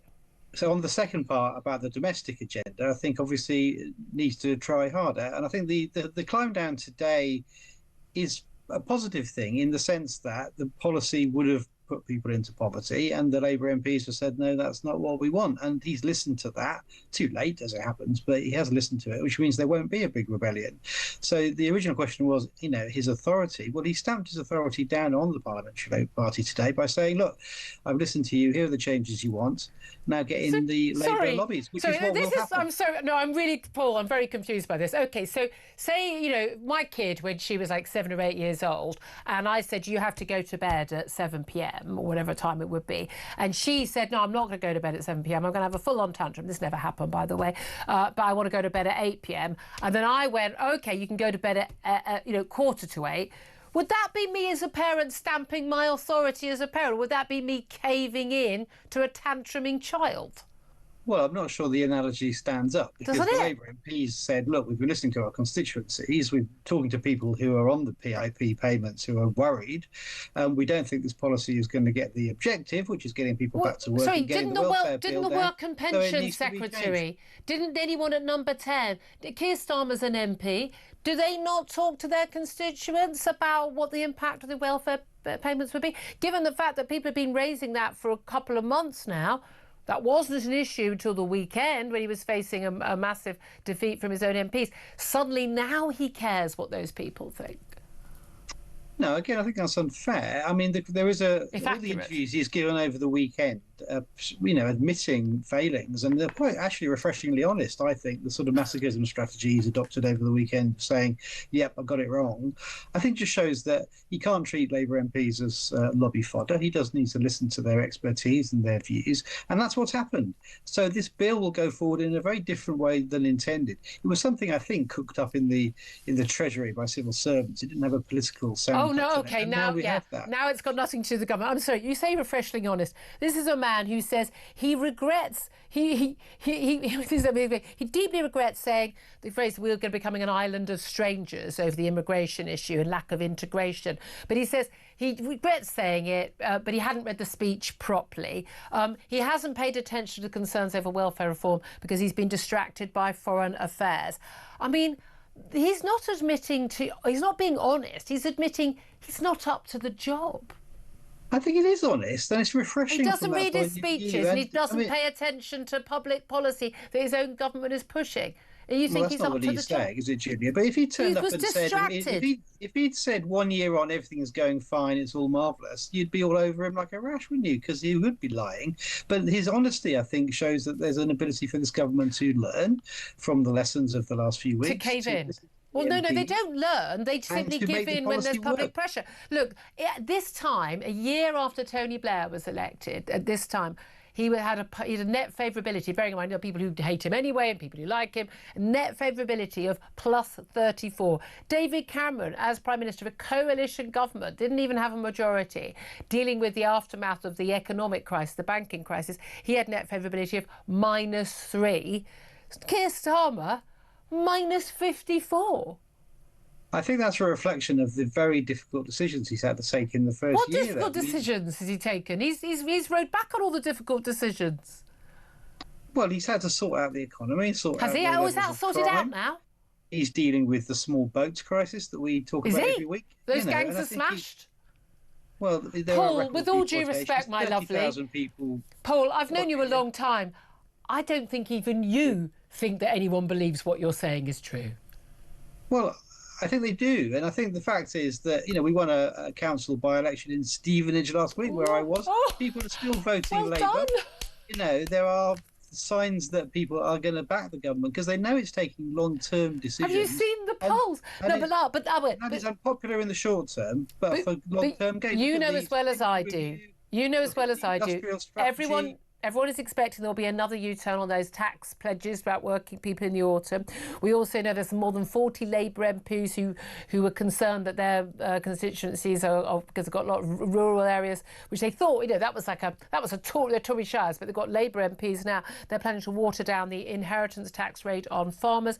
We've seen with winter fuel allowance, the pushback, he caves. The rape gang inquiry, pushback, he caves. Disability benefit, pushback, he caves. He doesn't stand for anything. He doesn't believe in anything. And you know as well as I do, the money that has already been, the money that was supposed to come out of those disability benefit cuts, and it wasn't enough anyway. It didn't touch the sides of what is needed in terms of welfare reform. And yes, I've already tackled a Tory shadow cabinet or shadow member about how they put us into this mess in the first place. But that money's already spent. So we're going to have tax raises to pay for the cave-in to these rebels or spending cuts elsewhere. The truth is that Keir Starmer doesn't believe in anything, doesn't know what he thinks about anything, and he will give in to anyone who pushes him too far. He's not a leader. Totally disagree with all of that analysis. Which bit was untrue? He certainly led to the defeat of the Tories in a Labour majority. And he's now pushing through a programme of getting growth in the economy, investing. Look at the way he saved all those steel jobs. He's got ourselves these amazing trade deals that businesses will benefit, will create growth in the economy. And that's how you grow your public services, is by getting growth. Waiting lists are down, interest rates have fallen. There's a lot of interest rates have got nothing to do with the government. They're Bank of England independent decisions. But it helps with the growth, and it helps businesses plan, and it gets all those things moving, which will be a long-term mission. This is a 10-year job. It can't happen after 1 year, but it has put down the bedrock, and he has now taken some of those hard decisions to get. Why is it that so many people seem to be on manoeuvres in the cabinet? I mean, it appears, we're seeing the papers. Angela Rayner, the deputy leader, deputy prime minister, her sources saying her supporters saying they don't think he's going to be in office in even a year's time. We've got, some would say, Wes Streeting, the health secretary, seen by many who aren't Labour Party members as a potential leader, not perhaps by Labour Party members, but very much appealing to a certain constituency with his comments at the weekend over what's been happening over Glastonbury and these sort of anti-Semitic chants on the stage there, and the BBC footage there are basically saying, Israel needs to get its act together and look at its own house in order over West Bank settlements. I thought it was very, very telling, that certain appeal. It does appear an awful lot of Labour backbench MPs and Labour members of the cabinet don't think that Keir Starmer is going to make it the full 5 years. Well, we'll get a vote tonight, won't we? Which will be a very clear, resounding. Tomorrow. I mean, tomorrow is the welfare vote. Sorry, Tuesday. That's what I meant. So I'm getting ahead of myself. And don't wish you'll the see day away. We'll see the numbers there in terms of the authority of the Prime Minister and the levels of support that he has. And I suspect it will dwindle away to the usual suspects, the hard left who don't like him anyway. But the majority of Labour MPs will back him. I think he showed decisive action on things like Glastonbury. I mean, they spoke out almost within hours. Tim Davey was on the phone, being berated by the Cabinet Minister Lisa Nandy within a few minutes of it happening, and I think heads will roll over that as well. So that's just a little example. Can I just say that going back to the welfare, we're going to have an announcement from the welfare. So the Work and Pensions Secretary Liz Kendall basically announcing this climb down and what they're going to do. The reality is, those benefit reforms didn't touch the size of what was really needed. We're still going to be seeing, even on what they originally did, now watered down even more, the benefits bill climbing exponentially. I mean, over the next few years, when we haven't got the 2.5% growth a year that we were predicted by the Labour Party once they came into office. We've got taxes rising. Pretty much everyone, including the IFS, expect taxes to continue to rise. That will dampen down even more our chances of growth. At the end of the day, Keir Starmer is presiding over a government where, frankly, the numbers do not add up, do they? Well, your point about the welfare bill is, of course, the most important one, which is the whole system is broken. We're spending more on disability than defence. Yeah. And the numbers have gone up by 10. And he's choosing not to fix it. 90s. So you need to have a reform programme. And he's choosing not to do that. And you think that makes him a strong leader? Bill being announced later.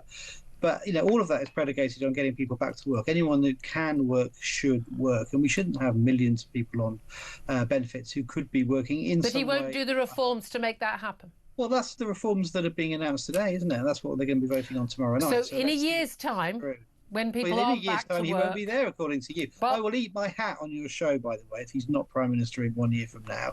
I think there's all this talk about, leadership contests. It's absolute garbage. Maybe the people are briefing and on manoeuvres, but as Tony Blair used to say, there's nothing ignoble about wanting to be Prime Minister. But there is only one Prime Minister and there's no vacancy. All right, then. Well, you're going to need that hat as you head off to the beach in this weather. Paul Richards, thank you for joining us, former Labour Special Advisor. We're going to take a quick break. 12:49 is the time. Up next, we're going to be talking about the usual eco-hypocrisy from the millionaires, billionaires, celebrities and A-list who turned up to Jeff Bezos' wedding in Venice. Oh, by the way, don't forget to wash out your yoghurt pots before you recycle them, because they want to all get jets to Venice. We'll talk about that eco-hypocrisy one more time. This is Talk.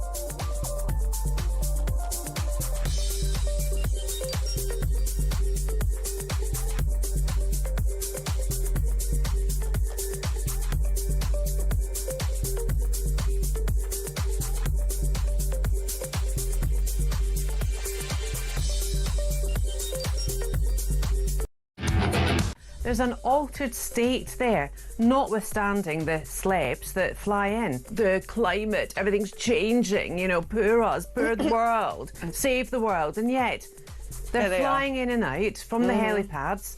It's just what planet? It used to be a music festival. It used to be a music festival. And like all things that start down the trajectory of sort of woke leftism, it keeps going and keeps going until reality is a dot on the horizon behind it.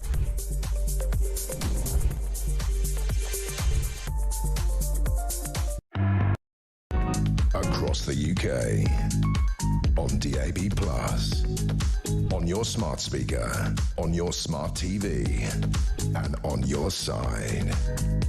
This is Talk. This is Indeed Talk. Thank you very much indeed for your company. I'm Julia Hartley-Brewer. Just to remind you, by the way, that this Friday marks 1 year since Labour's landslide election victory, and to commemorate the occasion, Talk has put together a 1 hour special looking back at Keir Starmer's first 12 months in Downing Street. 1 year of chaos will air on Friday, this Friday at 9 p.m. Then you'll be able to get it on our YouTube page. Me and all of the other main presenters will feature, and I promise you it's going to be a good watch and a good listen. Right now, though, tell you what a great watch was. Love looking at all the videos and photos of this. That was the wedding of the world's second richest man in the world, Amazon owner Jeff Bezos, to Lauren Sanchez, who, by the way, Lauren, woman to woman, you've played a blinder girl. Well played. But as always, we had the great and the good, the A-listers, the celebrities, the millionaires, and of course the billionaires all turning up. And for once, they weren't lecturing us about how we all need to be more eco and wash our yoghurt pots out and turn the lights off and stop driving our cars, as they flew in on, I kid you not, 96 different private jets. Well, let's talk about this with Chris Morrison. He's the environment editor of the Daily Sceptic. Good afternoon to you, Chris. Hi, Julia. I have a funny feeling you don't spend a lot of time being very concerned about effectively celebrity billionaire weddings. Sadly, I think you and I were not on the list, didn't choose not to go to Venice, but this was just another classic example, and we see that with every major event where all these A-listers attend, is that they talk one thing and all their little lectures on social media and all their campaigning, but they act in a completely different way when it comes to their own private lives. Yes, alas, I was forced to stay in England to enjoy a lovely day, a summer's day. Sorry, a day of climate collapse, as we now know it. You know what they say about hypocrisy? It's the tribute that vice pays to virtue. And the people at this wedding, there was obviously an awful lot of virtue on display, and there was quite a bit of vice. But that's, of course, if you take the view that carbon dioxide is a problem. Yeah. I mean, we can come to that. The problem is we can't talk about that because, as you were talking earlier, Offcom means that you'll have to get someone like Jim Dale on to oppose me or something like that. It's settled. It's a settled issue, climate change, as being caused by man and being a crisis.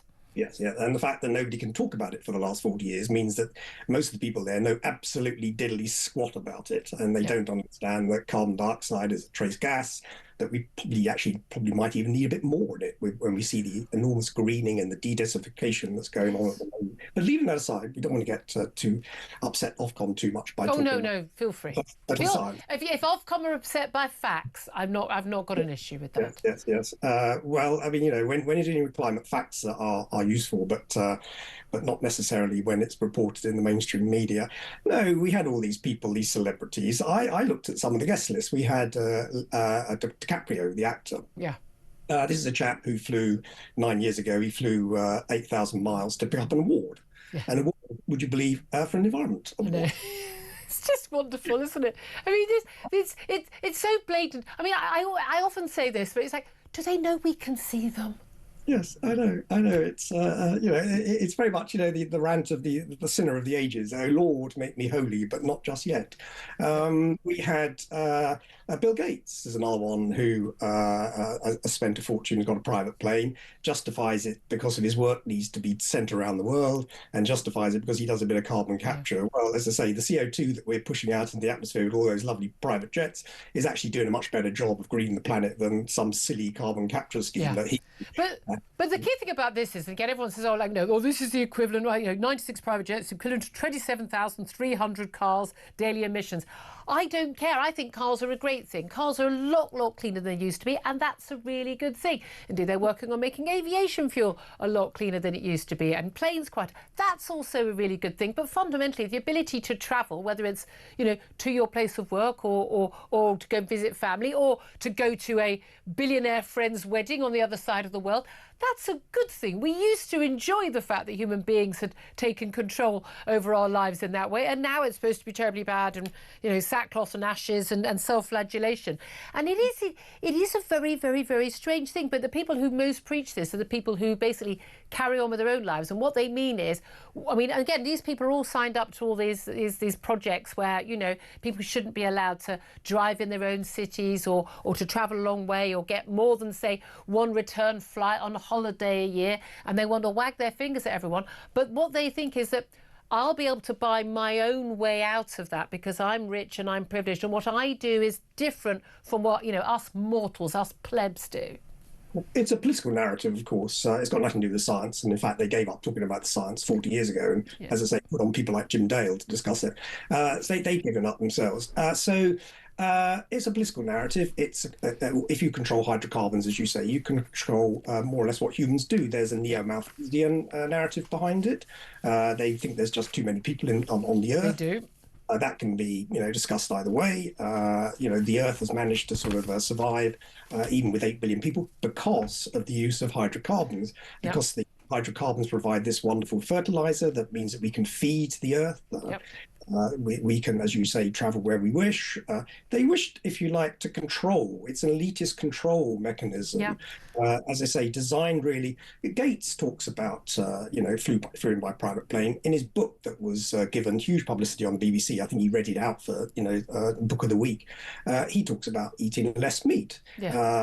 And they talk about being carbon neutral, and John Kerry, who's that sort of blow-eating Biden climate bluffer, has got his own family jet, and they talk about how they need they're just complete hypocrites. Meanwhile, of course, the world is on fire, and we've got a heat wave, and apparently it's all terrible, and we're all being told, we'll barely make it through the day. It's 30 degrees. It's appalling. It's truly appalling. I don't know how I'm going to survive. I'm very lucky. I'm sitting in aircon now. We've had 2 callers who've got swimming pools at home, and one who's off to the seaside. Very, very nice. It's not very pleasant in a lot of our homes because they're not designed for the heat. Maybe we have to be a bit more careful about that. But I think the solution most people would love is aircon.